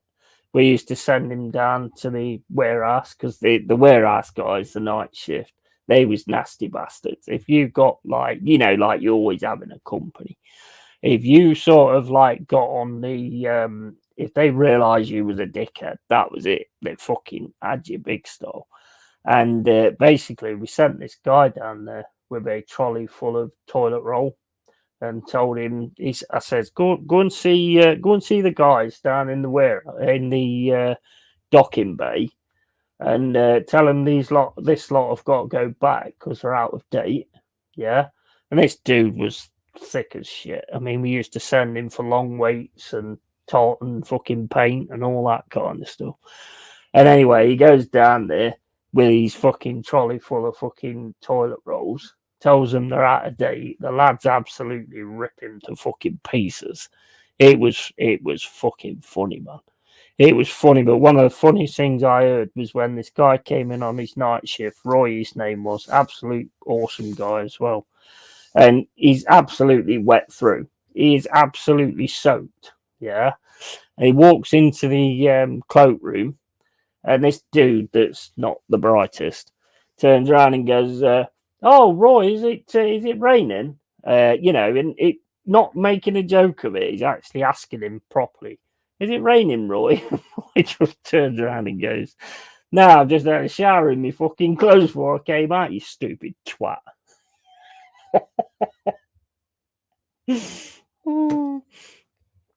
I never forget that. That was so quick off the fucking mark as well. I like Roy. He was sound. I never got to see him though when I left. I actually left to go to work at PC World actually to be an engineer, but I never really got into that kind of thing. But yeah, I've got some fucking great stories. I mean, when I was first on security, there was this guy. I noticed this guy stealing a camera. Yeah, straight away, pretty much. As soon as I got on the podium and everything like that, I noticed it. We got him, sorted it out, and then this family came in, an Asian family. Yeah, and the woman, I could tell straight away, not in that way, but I could just tell they're just when you just know there's something not right. And I got it with a lot of people. I had like a bit of a sixth sense with it, and they stole one of those Sony computers, the built-in TV computer type things. And what it was is when she walked out, she was a lot bigger, and I noticed that nobody else did. So I turned around and said, "There's something not right there, boss." And my boss said, "Look, if we challenge those people, then we're going to get hit with we're being racist or whatever." Yeah.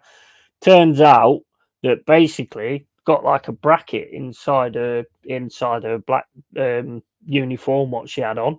Yeah.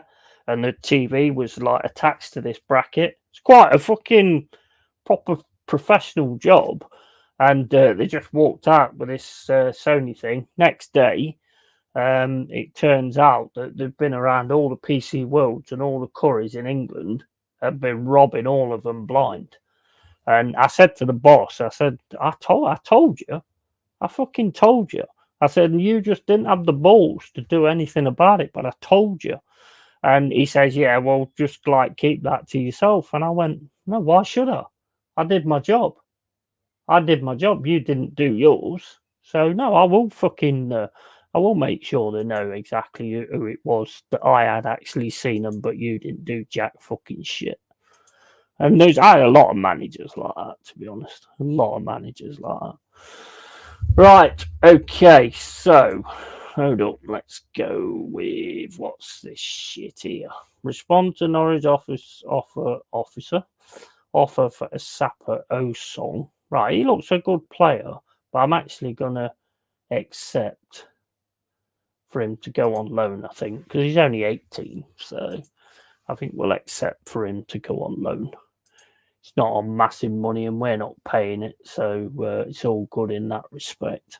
I've done another silly thing as well. I've done, if it's a bastard, this is, you'll have like all your like coaching stuff and all that lot, and they'll go, "Oh, is there any chance I can train to be a better coach?" You pay to train them to be a better coach, and they fucking fuck off. They fuck off, man. Job offers come in and they leave because they're actually better at their jobs now, and you've just paid for it anyway. It's like, you dirty bastard. Right. Anyway, so let's crack on with this. Right. Okay. Well, I'm going with exactly the same thing. The assistant always tells you, who to put in and all that kind of stuff, but I prefer to sort of do it myself. I'm the manager, so fuck off.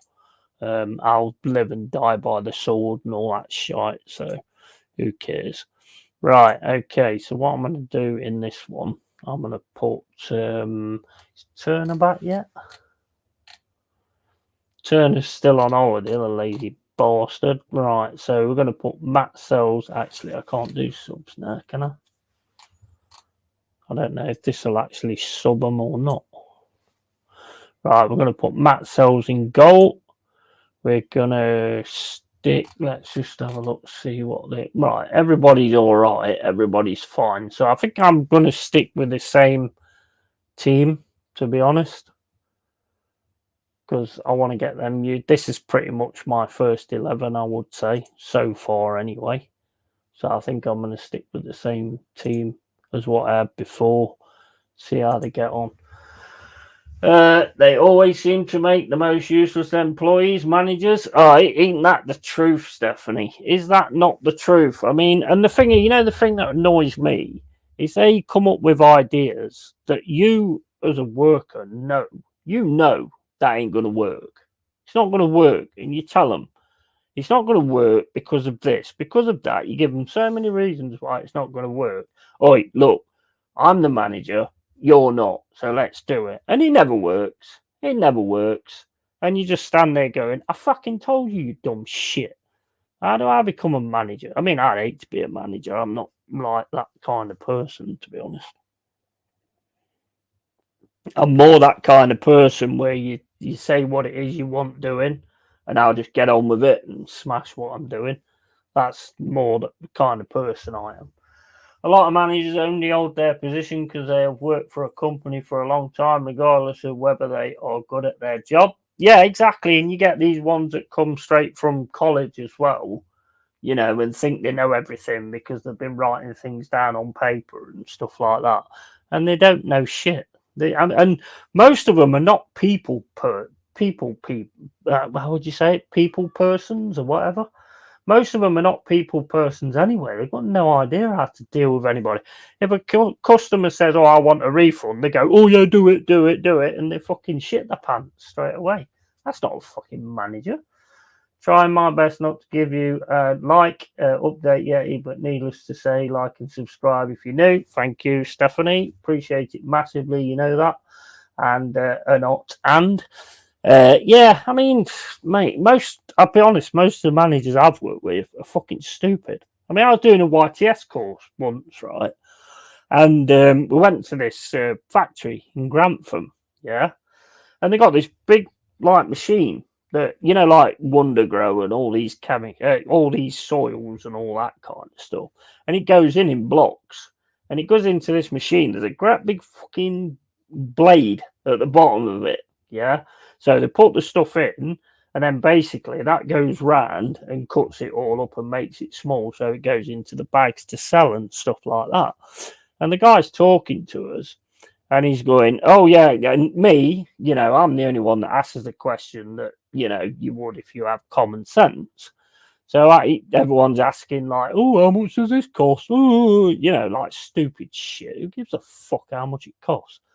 But so basically, I asked the question: has there ever been any accidents in there? Because it gives us all a brush and everything to go and clean it inside. And I went, has there ever been any accidents in there? Oh, yeah, there was this one time where somebody didn't realise that somebody was in there and turned the machine on and all this, that, and the other. And I just turned around and went, well, you can go fuck yourself. I ain't getting in there and sweeping it up. Well, you've got to. That's your job, this, that, and the other. I won't shove your job at your fucking arse then. I ain't going in there and some twat come in, fucking press the fucking start button and I get fucking minced. Fuck off. For £29.99 a week, you can go fuck yourself, mate. And then I got sacked from that as well. But my boss at Palace around the COVID time said, "Nah, fans are back in. They must wear their mask." Okay, nothing wrong with that. But you try telling 2,000 people to wear a mask. There's no point wearing a mask. It doesn't make no fucking difference. It's a piece of cotton, for fuck's sake. I said I ain't doing it. Mushroom management seems to be the most common style, kept in the dark and fed with. Yeah. I mean, look, at the end of the day, right, nurses wear masks all the time. They caught things. They catch things. So what's the fucking point? not going to stop something by wearing a fucking mask. I mean, you see some of the things people wore at that time. Big up Adama, by the way. You see some of the people, what they wore at that time. I mean, I've seen people in biohazard suits and fucking, like they'd made a suit out of fucking uh, plastic bags and all that lot. And they was like walking around looking like the fucking Walking Dead. I mean, I'm to be honest, I struggle going shopping now. Them arrows aren't there. I don't know where to go. I don't know where to go without the help of them fucking arrows telling me. I walk in there, I'm lost. They're like, if you need any help, can you just ask us? I'm like, yeah, which way do I fucking go? There's no arrows on the floor. Which way do I fucking go? Can you help me, please? I'm fucking struggling here. Fucking load of bollocks, man. Absolute load of bollocks. Right, anyway, I'm going to start this off. And then I'm going to go and get another beer. And I get my cat some food. Some food. Food, not Fuad. Not talking about him. Right, okay, so. Yeah. We'll go with this. Go with this. I don't really bother that much in the friendlies, to be honest. There's a lot here. A lot more here than what there is in the Emirates on 70 minutes. Yeah, what's good? How you doing, Bargav? You all right, buddy? And consider it a big game of Twister, with those arrows. Exactly. No, I don't know where to go. And there's so many people like coming up to me going, "Why aren't you wearing a mask?" I'm like, "What the fuck's it got to do with you?" I was like, I can't wear masks. I've got allergies. What are you allergic to? Fucking bullshit. Fuck off. Right. Anyway, I'll be back in a sec, guys, because I need to go and get another beer. Be back in a sec.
Right, consider it big game. All right, folks, I'm off to Early Doors TV. Keep it real, everyone. Nice chat to you all. Keep it up the content. Yeah, no worries, Patrick. Cheers for dropping in. I'll probably be knocking it on the head in a bit, actually, and 2 hours, so it's all good. Just had the cat giving me the old, Daddy, I'm starving, I'm going to die, Daddy. Don't feed me, I'm going to die. And basically, I like to always do the, the old lassie thing. Yeah. Like, as soon as he starts crying, like, meow. I'm like, what's that? What? Timmy? Timmy's stuck in the well? Oh no, we better go and help little Timmy then, haven't we? We better go and help little Timmy. And he like looks at me as if I'm a complete fucking twat, which he's not a stupid cat, so he obviously knows I am. Oh, Origi, mate. Well, you're gonna smack that then.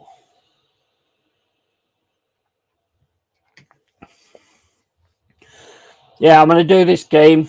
Then I got one next friendly against Fiorentina, which will be probably the big one, to be fair. Hopefully, then we actually get that one done. Now I'm going to drop off live. I'll go into the chat in Good, Bad, and the Ugly. Support Tont. Typical Yeti, absolutely. Oh mate, I'm a right fucker. I am very quick-witted as well. Like when Jez said yesterday, he's like, I'm not worried about me, I'm worried about you. Because if the missus comes in, knocks the door off the hinges, then you're in big trouble. I went, well, that's not going to hurt me, is it? The door's going to hit you, not me.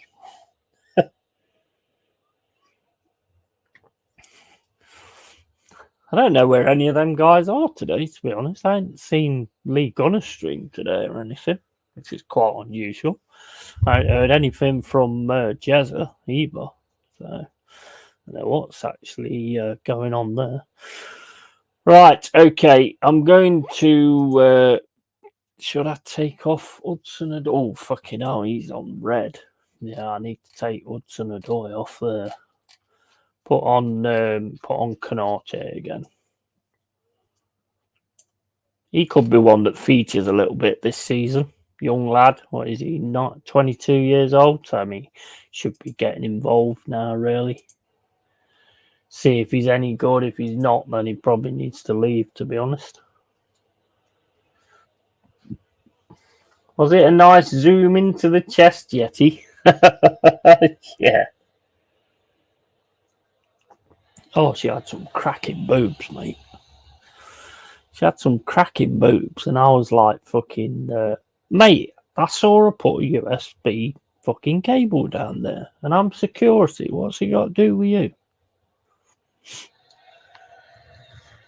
If you hang around there a bit longer, you'll see me looking for the fucking joystick up the skirt. No, I wouldn't do that. I have my limits. Right, so what I'm going to do is I'm going to rush this one on a bit. It's still 0-0, but I'm going to rush this one on a little bit. That's the highlights. Where's the... we'll make it extended highlights, which is pretty good because that's what it does. So it tells you all kind of what's going off and stuff. Watch us lose this match now. Yeah. Guys, I need to ask you a question, right? Is there more fans in there than what there is at the Emirates on 70 minutes of a football match? I actually think there is. It's a disgrace. Look at it. Look, it's absolutely packed. I mean, the team's called Pax, so that's probably why, but, it's fucking madness. Madness. Go on, Dominguez. We're going to score. Feel it. Can feel it. Oh, get in. Told you. Can feel it, man. Rain has been fucking amazing, but you wait till the season starts. It'll be an absolute bag of shite. I've seen this before. This ain't my first rodeo.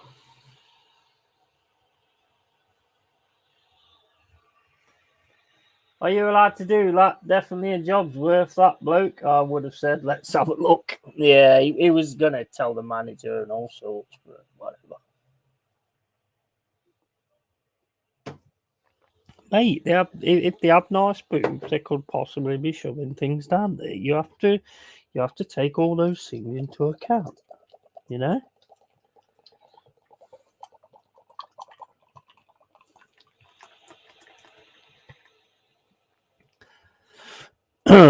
Tried to get a number, but it didn't work. I said like, I need your number, madam, because we've got to check the video and see if you've stole anything or anything like that. So I need your number to contact you afterwards. But she weren't having it. So there you go. At least I tried. At least I tried. Right, well, we've lost a goal. Terrible fucking defending, but it does come off the post. So, I mean, I suppose you can look at it in that way, I suppose. Right, okay, so we're doing the eye press. I don't know. Might just drop them back a little bit, maybe. Just see if we can kind of get that going. We need to be tackling, really, again, fucking stuck in. Where's the... let's drop the tempo a little bit. Go a bit short of passing. And, yeah, we'll dive. That play for set pieces, that should just say Arsenal. That's what that should say, Arsenal. Because that is their tactics, isn't it?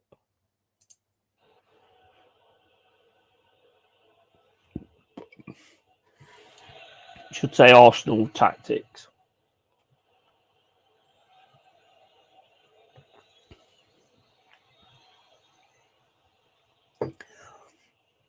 You know what? You know as this gets better and better on YouTube, fucking Arsenal fans are gonna fucking hate me. They're gonna fucking hate me one day. One day, they're gonna fucking hate me. I'm here for it.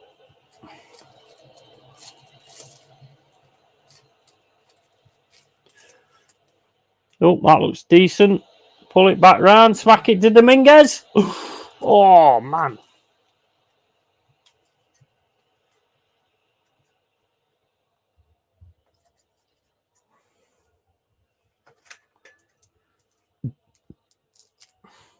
Definitely a Yeti thing to do. 100%. 100%.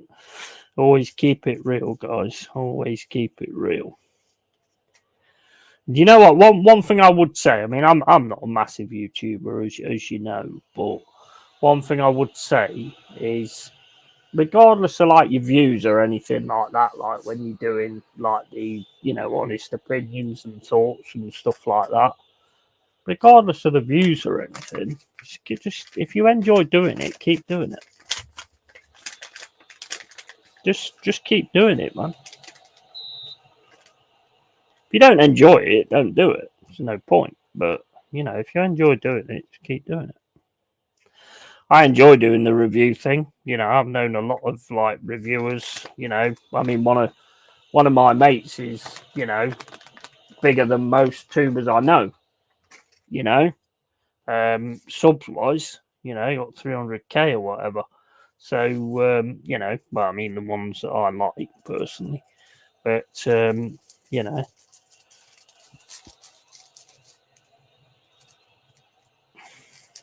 wing off anybody. Never have wanted to wing off anybody. I've always wanted to sort of do it all myself. So yeah, that's pretty much how my journey started. Yeah, I'll be honest. I didn't think I would be like where I am now. just like going live and doing things like this. I didn't think that was going to be the case at all. I actually didn't think I was going to take to it, to be fair. And then I just sort of found my place, and that was it. And I enjoy doing it. That's the key, man. Anything in life, if you enjoy doing it, that's the fucking key. Don't enjoy doing it, there's no point. I'm happy now we've dominated possession so far. Right, okay, so let's have a look at the. There's no fitness thing on here. That should be sorted, shouldn't it?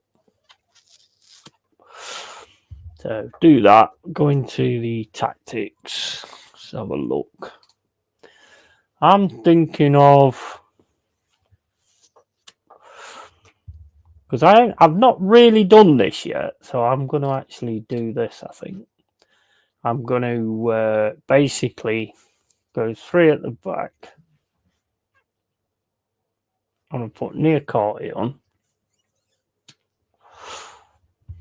Who's not playing very? Dominguez ain't playing very well. That's unusual because Dominguez normally plays really, really well. I don't know. They're not playing too bad, to be fair. Elanga and Reina, but they're not. I mean, the fitness ain't that bad, to be honest. So, nah, fuck it. We'll stick with it. See how we go.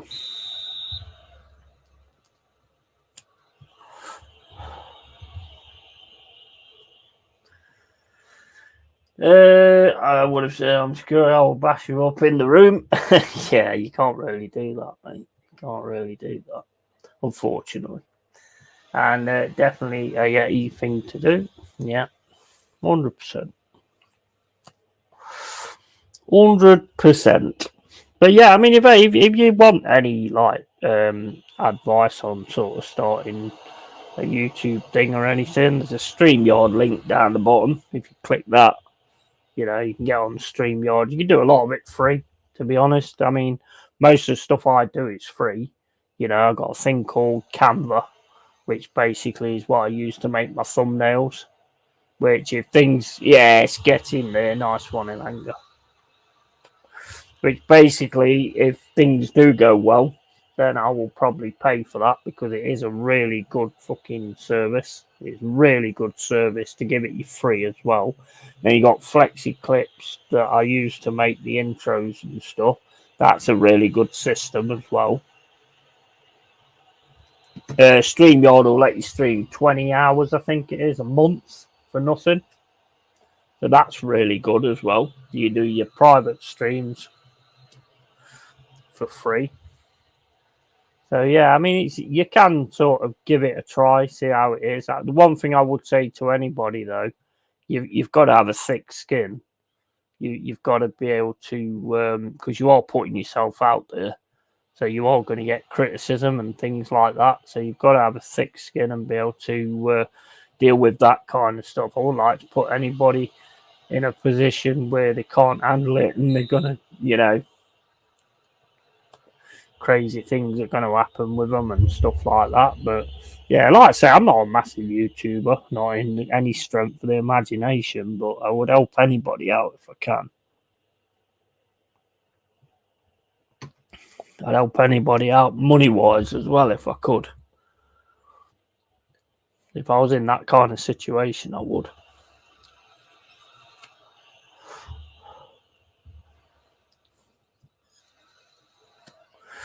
I say it like it is, and, you know, a lot of people could find it offensive, but, you know, I'm also a fucking decent dude as well.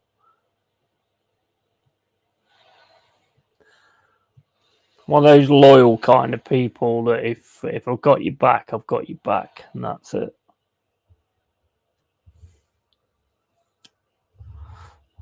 Just don't fucking screw me over, because that won't be good.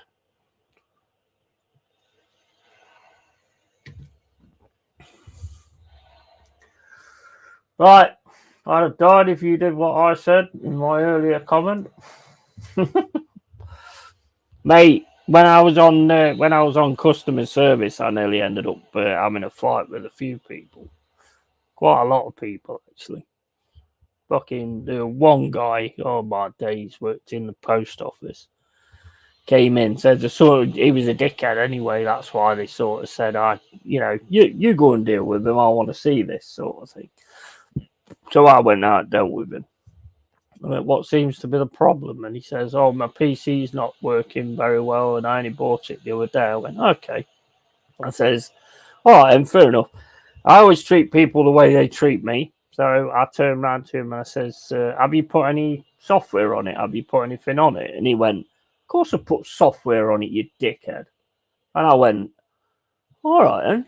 Okay, we'll go down that route then. Yes, getting Canate, second goal. Nice. So I thought, yeah, okay, then we'll I'll be that person then instead of the nice person. So anyway, I took his computer into the room, puts it on. He turns around to me and goes, "Oh, what's happening with it? What's happening with it, mate? Because I ain't got loads of time and all this, that, and the other." So I just sort of walked to the door, didn't look at the PC, and I went, "Looks all right to me, to be honest. Looks a bit like user error, to be fair. Have you used a computer before? You know, you look a bit dense, mate, to be honest." And he went, what did you just say? I said, you look a bit dense. So I'm just wondering if you'd actually used a computer before. And he was like, who do you think you're talking to? And I went, well, a nobody, basically, but you're talking to me like crap, so I'll talk to you like crap back. And the manager came over and he was talking to the manager. I was in this back room and there was glass in front. So I'm there. Manager's talking to him. Manager's back's to the counter, so manager can't see what I'm doing. And the guy's there, and he's giving it all of this, that, and the other. I'm in the back going, "You fucking wanker! What a fucking wanker you are, mate!" And all this, that, and stuff. So he turns around to the manager and goes, look at him! He's fucking giving me a wanker sign and all this, that, and the other." And then basically the manager sorts him out and pushes out as per fucking normal with managers. And then manager gets me in the office and he goes, was you giving him the wanker? You better tell me the truth. Was you giving him the wanker sign? And I just went, boss, I need this job. I'm not stupid. Why would I do something like that? That would be so stupid to do that. And he went, yeah, I didn't think you would have done that. And I got away with it. Oh my days. Funny as fuck. Funny as fuck. And then when he's walking out the door, I'm there giving him the wanker sign again. Fuck off. I've always been the same. I respect people that respect me. If you don't respect me, then you won't get any respect from me. So I've always been. That's how I've been brought up, and that's it, and that's how I am. Lovely goal there from Malanga. Yeti on the channel in PC World saying, excuse, can the woman with the massive boobs in row 8 please turn more towards the camera? We need to check you ain't stealing. Hey, mate, I'll tell you what, if I had the channel like that, I would have done as well. Knowing me, that's exactly the type of thing I probably would have done, to be honest. Yeah, you gotta love it. Man, look at them two players. They're nearly dead. They're dead, Jim. They're dead, Jim. They're not going to make it, Jim. Right, okay. So we need to get them to off because they are pretty much dead. Right, Rayner's got to go. So we'll put Gardner on again. Give him another chance. Make him a attacking midfielder. And who else is nearly dead? Alanga's nearly dead. All right, so we want Ribeiro. Chuck Ribeiro on for Elanga. And then we will Dominguez. Oh, he's nearly dead as well. So we'll put Danilo on. And then I think what we'll do is we'll go with Yatesy. What do you guys think of Ryan Yates? I like him, I do. I think he's one of those players that just dies for the shirt, and I love players like that.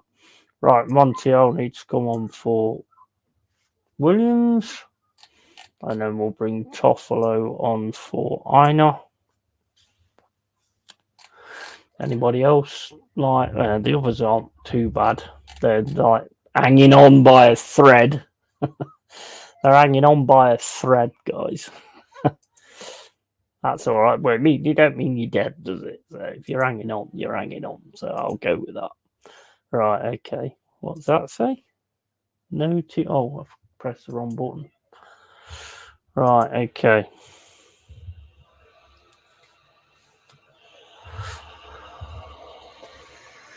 Like earlier, the lovely girl I worked with in Sainsbury's was getting shouted at the boss. I was like, I'm not having that. So I went in the room and said, you best shut up.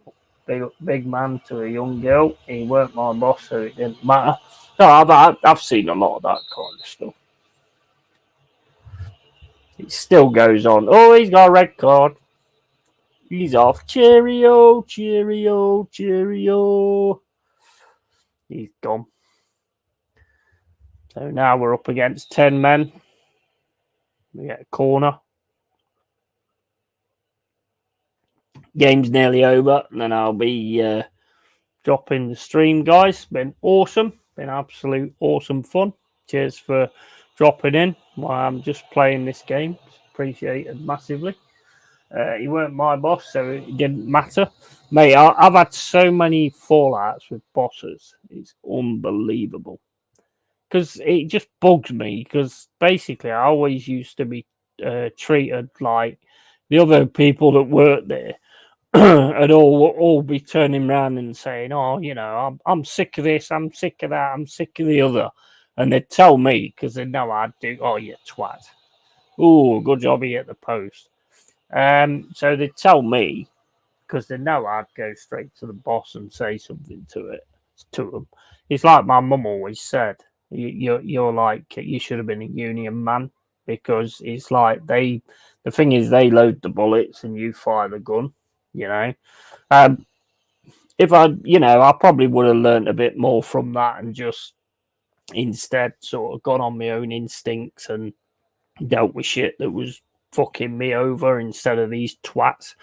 Because whenever I'd go to the manager and say, "Oh, we're not happy with this, we're not happy with that," basically these guys would just drop their balls and go. And when the manager asked them, they would just turn around and go, "No, don't really bother me, boss, to be honest with you." And I'd like give them a look as if to say, "I'm gonna kill you, mate." And and then it made it that it was me that got the issue because they just backed out of everything. I did that so many times. I should have learned from that, to be honest. I just stopped doing it, and I think I've definitely learned from it now. As soon as I see that kind of behaviour, I'm like, fuck off, mate. Deal with it yourself, man. You know what I mean? I've had this situation so many times in my life. Sounds like a proper shit ass to me. Yeah. Oh, mate, yeah, it used to happen to me loads, all the time. I mean, I never forget. I was working at what was it called? It was PC World, but it wasn't. It was the one in Newark. I can't remember what it was called.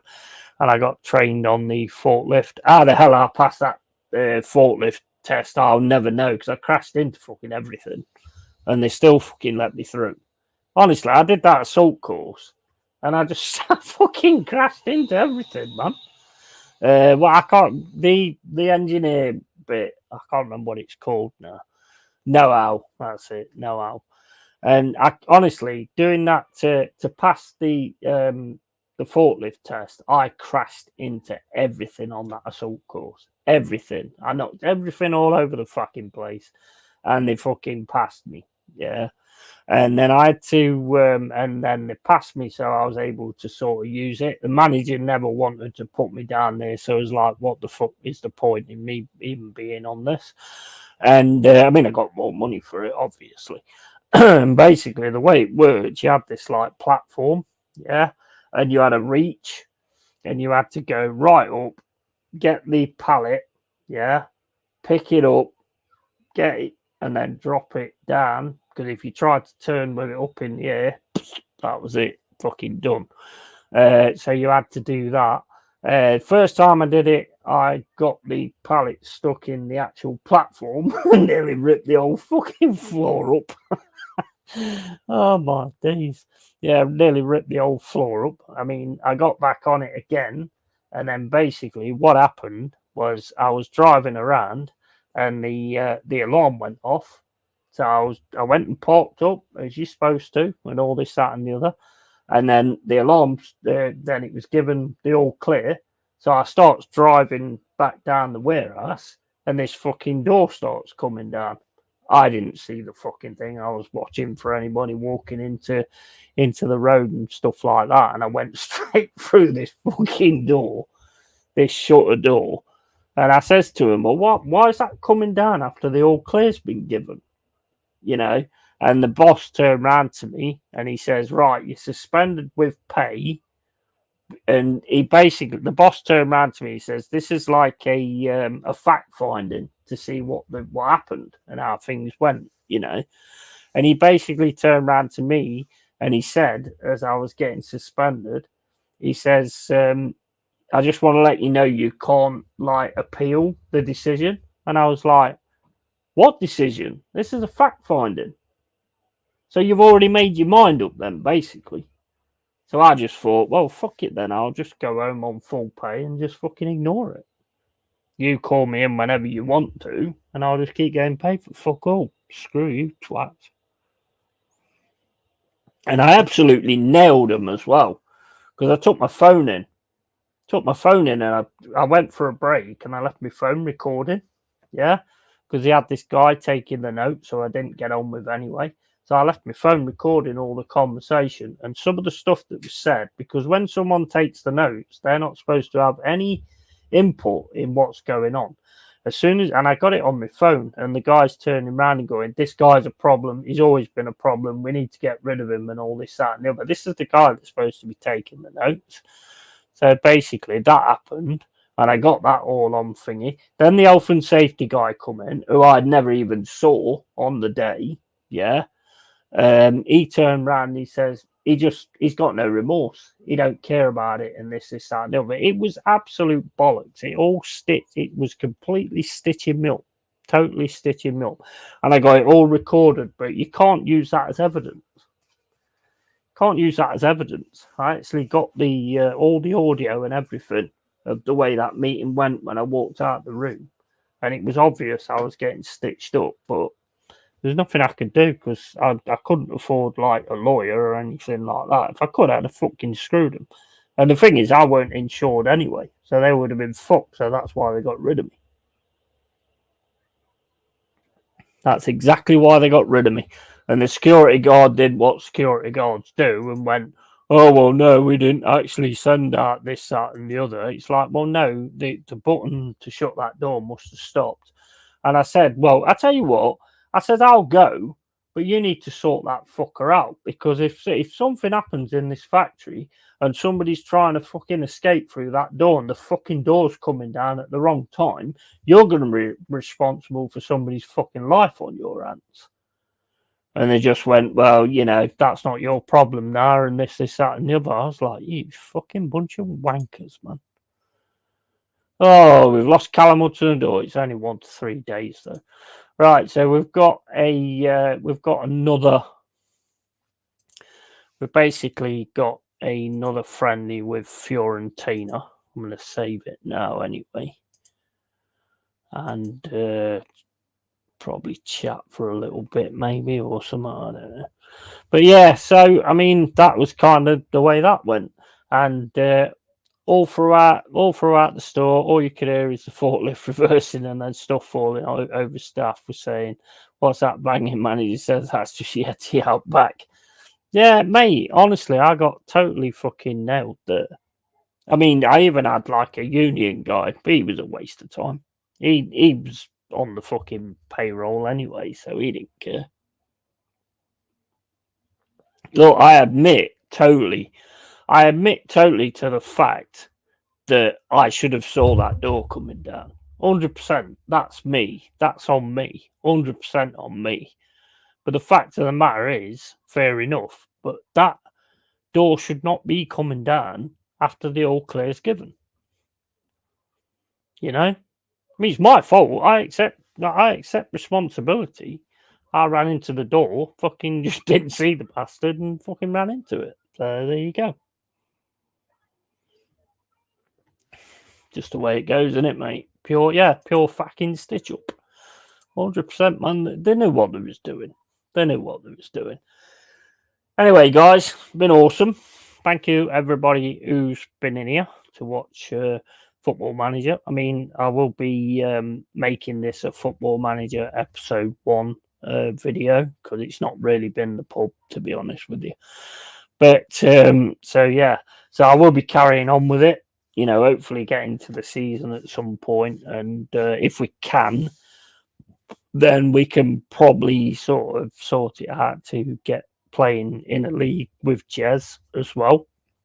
And anybody else, if you got Football Manager 2024, you're more than welcome to join as well. We'll have to try and get that sorted out. If you got Steam, then we can sort of connect to each other. So you're more than welcome to do that if you want to. It's be great. And then we're going to do like a real lower league.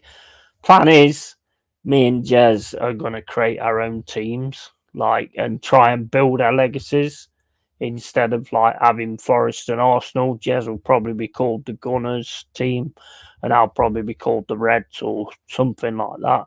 And we're going to build it right from the bottom. No money, anything, just in the Vanarama. And we're going to see who's the better manager and who can actually create a legacy. So that's kind of the plan. And if we get more in on that, then that'd be great. But I've got to work out how it all works between us and stuff like that. But that's kind of the plan for the channel anyway. What's it like operating heavy machinery? I mean, I loved it, but I really enjoyed it when I was doing that, to be quite honest. But I should never have passed that test, mate. I fucking smashed into everything. I fucking honestly, guys, it started out as as an assault course, and there was nothing there because I'd knocked the fucker everywhere. Honestly, I'd absolutely fucking decimated that area. And he went, "Yeah, right, you passed, mate. Yeah, you passed." And I was like, "How the fuck do I pass when I crash into everything? That makes no fucking sense." Anyway, yeah. Look, at the end of the day, a lot of people nowadays will not accept accountability. I will accept accountability. I went through that door and I should have seen it. So it is my fault in that respect. So I'm going to accept accountability on that. And who gives a shit? Because it makes a funny story anyway. So fuck it. I didn't know you were streaming. No, I don't think everybody gets like notifications and stuff like that nowadays. That notification thing's proper screwed. It's been screwed for a long time now. And assault course, yeah, sorted all the stuff. I did, mate. You, honestly, seriously, how you would pass somebody like that is just ridiculous. And then they obviously just folded in and pulled rank and just did what people do, what these businesses do. It's a big business, and the thing is, I'm not insured, yeah, and I think that's what scared them, and that was the reason they had to get rid of me. I mean, of course, I was a fucking dickhead. Well, I weren't a dickhead. I was the kind of person that, in my opinion, is the kind of person you want to work with. Somebody who's not going to take the shit and just lay down and fucking slave all over the fucking place. Is actually going to have their own, who's going to have their own say on things. That's the way I look at it. You don't want to just lay down to these people. They're only ordinary people. They've just been put in a better position than you are and get paid more money. So, I mean, I've never liked the authority thing. You probably already worked that out. I don't like authority. I'm just not big on authority people, especially people that don't know what they're fucking talking about. When they're telling you stuff. I mean, like that guy used to work for PC World. Fucking, oh right, okay. So today we're going to get the warehouse cleaned, and you look at the warehouse. I mean, it's worse than that assault course. I smashed the shit. And this dickhead used to turn around and go, That'll take you about 10 minutes and then you can go on something else. I'm like, fucking 10 minutes? Who do you think I am, son of fucking Jarrell? Fucking idiot. About 10 minutes. It's not going to take 10 minutes, is it? It'll take a lot longer than that. There's fucking loads of shit all over the place. But there's always like another like shift that used to leave crap for everybody else. Big up Mama, by the way. There was always like another shift that always left shit for everybody else, you know? And that was always the problem, like not doing pallets properly and not sorting them out right, you know, and stuff like that. And then obviously you try and pick the pallet up and it all falls to fucking pieces. The person who gets the blame is the one that tries to pick the pallet up, not the person that fucking did the fucking thing. Absolute fucking bell ends. And I've never had it. I don't take it. I don't take shit in that way. If it's my fault, I'll admit it's my fault, always. But I'm not fucking taking shit for other people. Fuck that. 10 minutes. I'll take more than 10 minutes finding all the cleaning stuff, you mug. Yeah, mate, he was a fucking knobhead, he was. Absolute idiot. I don't think I've ever seen a manager that is actually any good. They're all just idiots. They all just get put in a position because, you know, how well they get on with somebody or something like that, or the family members or something like that. I can remember the manager in Noah did this talk with us ages ago. Had this like briefing, and he's turning around and saying, I wouldn't have got where. Look, guys, you don't get where you get unless you screw someone over. Everyone's screwed someone over, yeah? And that's just how you get where you need to get. And he said afterwards, he says, anybody got any questions or anything like that? And I went, yeah, why are you a wanker? I don't want to get anywhere by screwing people over. That makes you a piece of shit. I won't trust you in a fucking million years. Fucking, that's the problem nowadays. People thinking it's okay to screw people over. Just wrong, man. It's just the wrong way to be. It's the wrong way to be. If you want to try and make it, if you want to try and do something or make something of yourself, do it by your own merit, not fucking somebody over.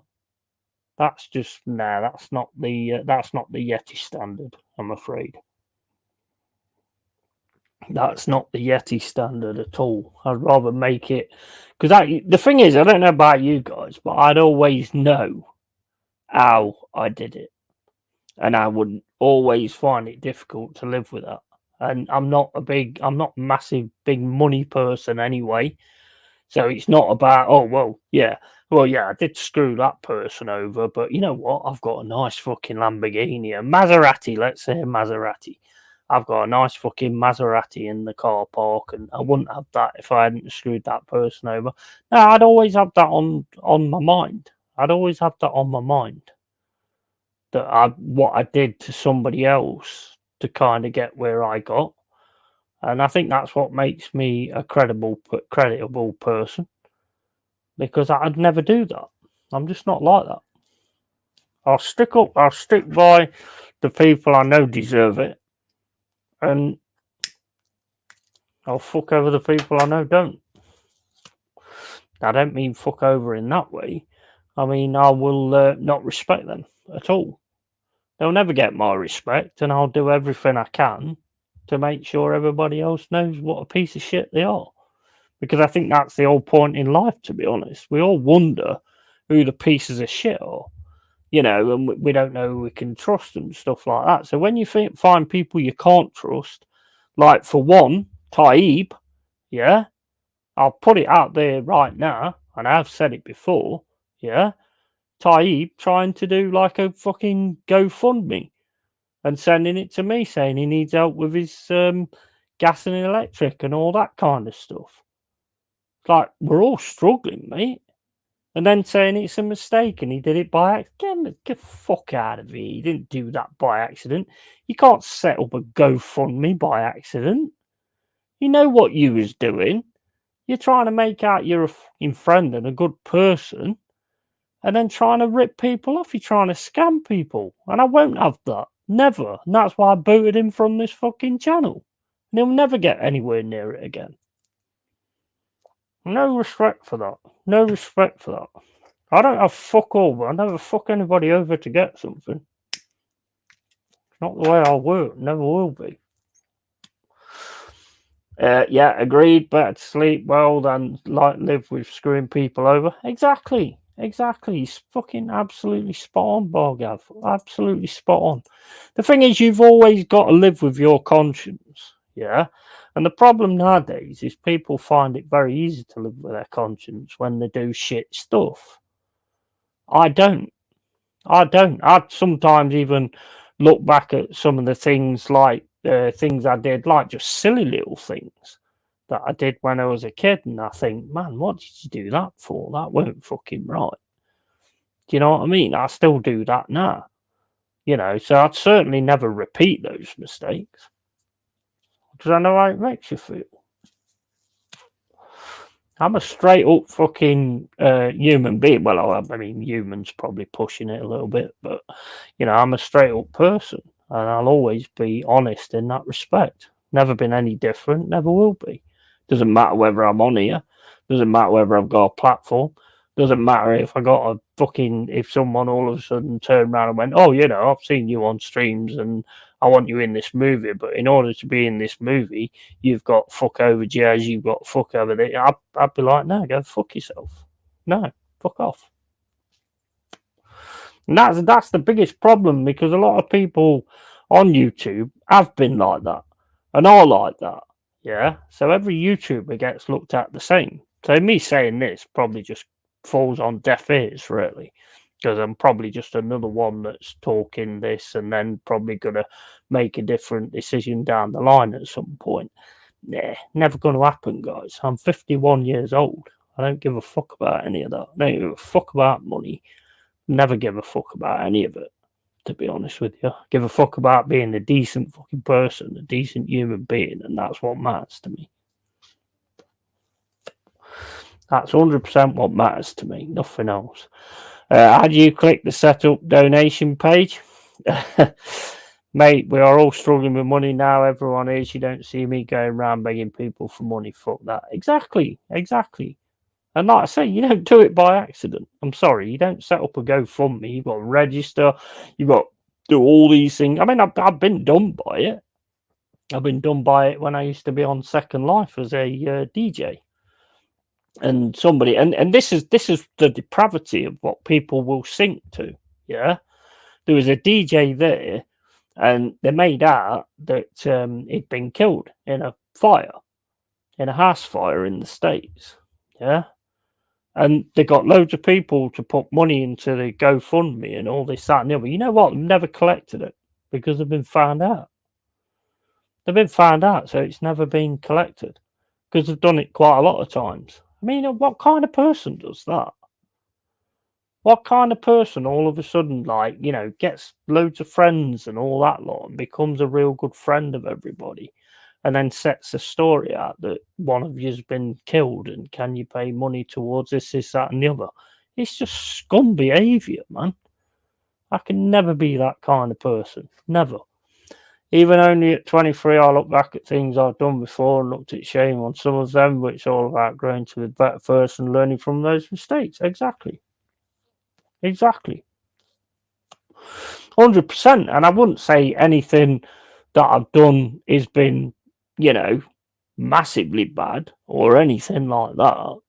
I've always had the honour system with me, always. So it's nothing like that. I mean, the one thing I'll always do is accept accountability, which a lot of people fail to be able to do now. It's always somebody else's fault. Oh well, if they didn't do that, somebody run somebody over or something like that. If they didn't walk in the road or this, that, and the other. No, not at all, mate. Not at all. You have to accept accountability. That is the fucking main thing.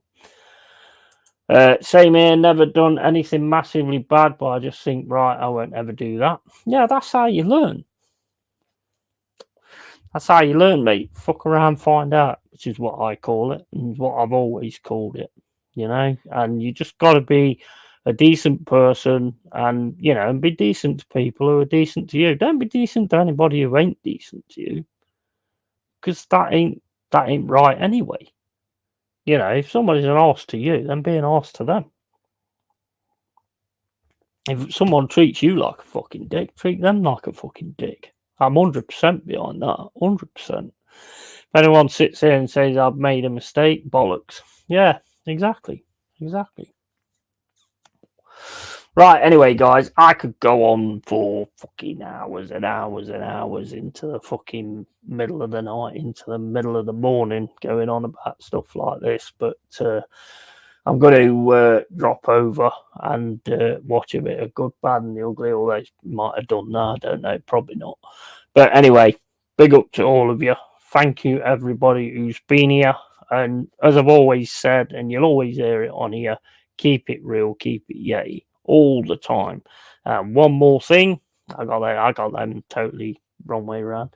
But one more thing, keep it real, keep it fucking yay. I'm always going to be 100%, guys. Always. So, like I say, thank you for your support and everything. Appreciate it massively. Catch you all later. Later, dwellers. Love you all.